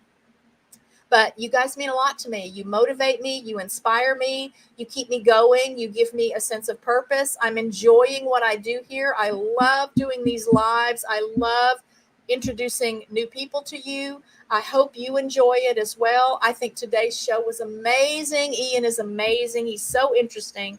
And for every story that he shared with us today, he's got dozens more that he could share. So he may be someone that I have on the show again sometime, because they're just, he's just seen a lot and is interested in a lot of interesting things. So I'll leave the chat open for a little while. Thank you again to Texas Born and Raised for the super chat today. Those mean a lot. You guys are helping me feed my animals with the super chat. So thank you for that.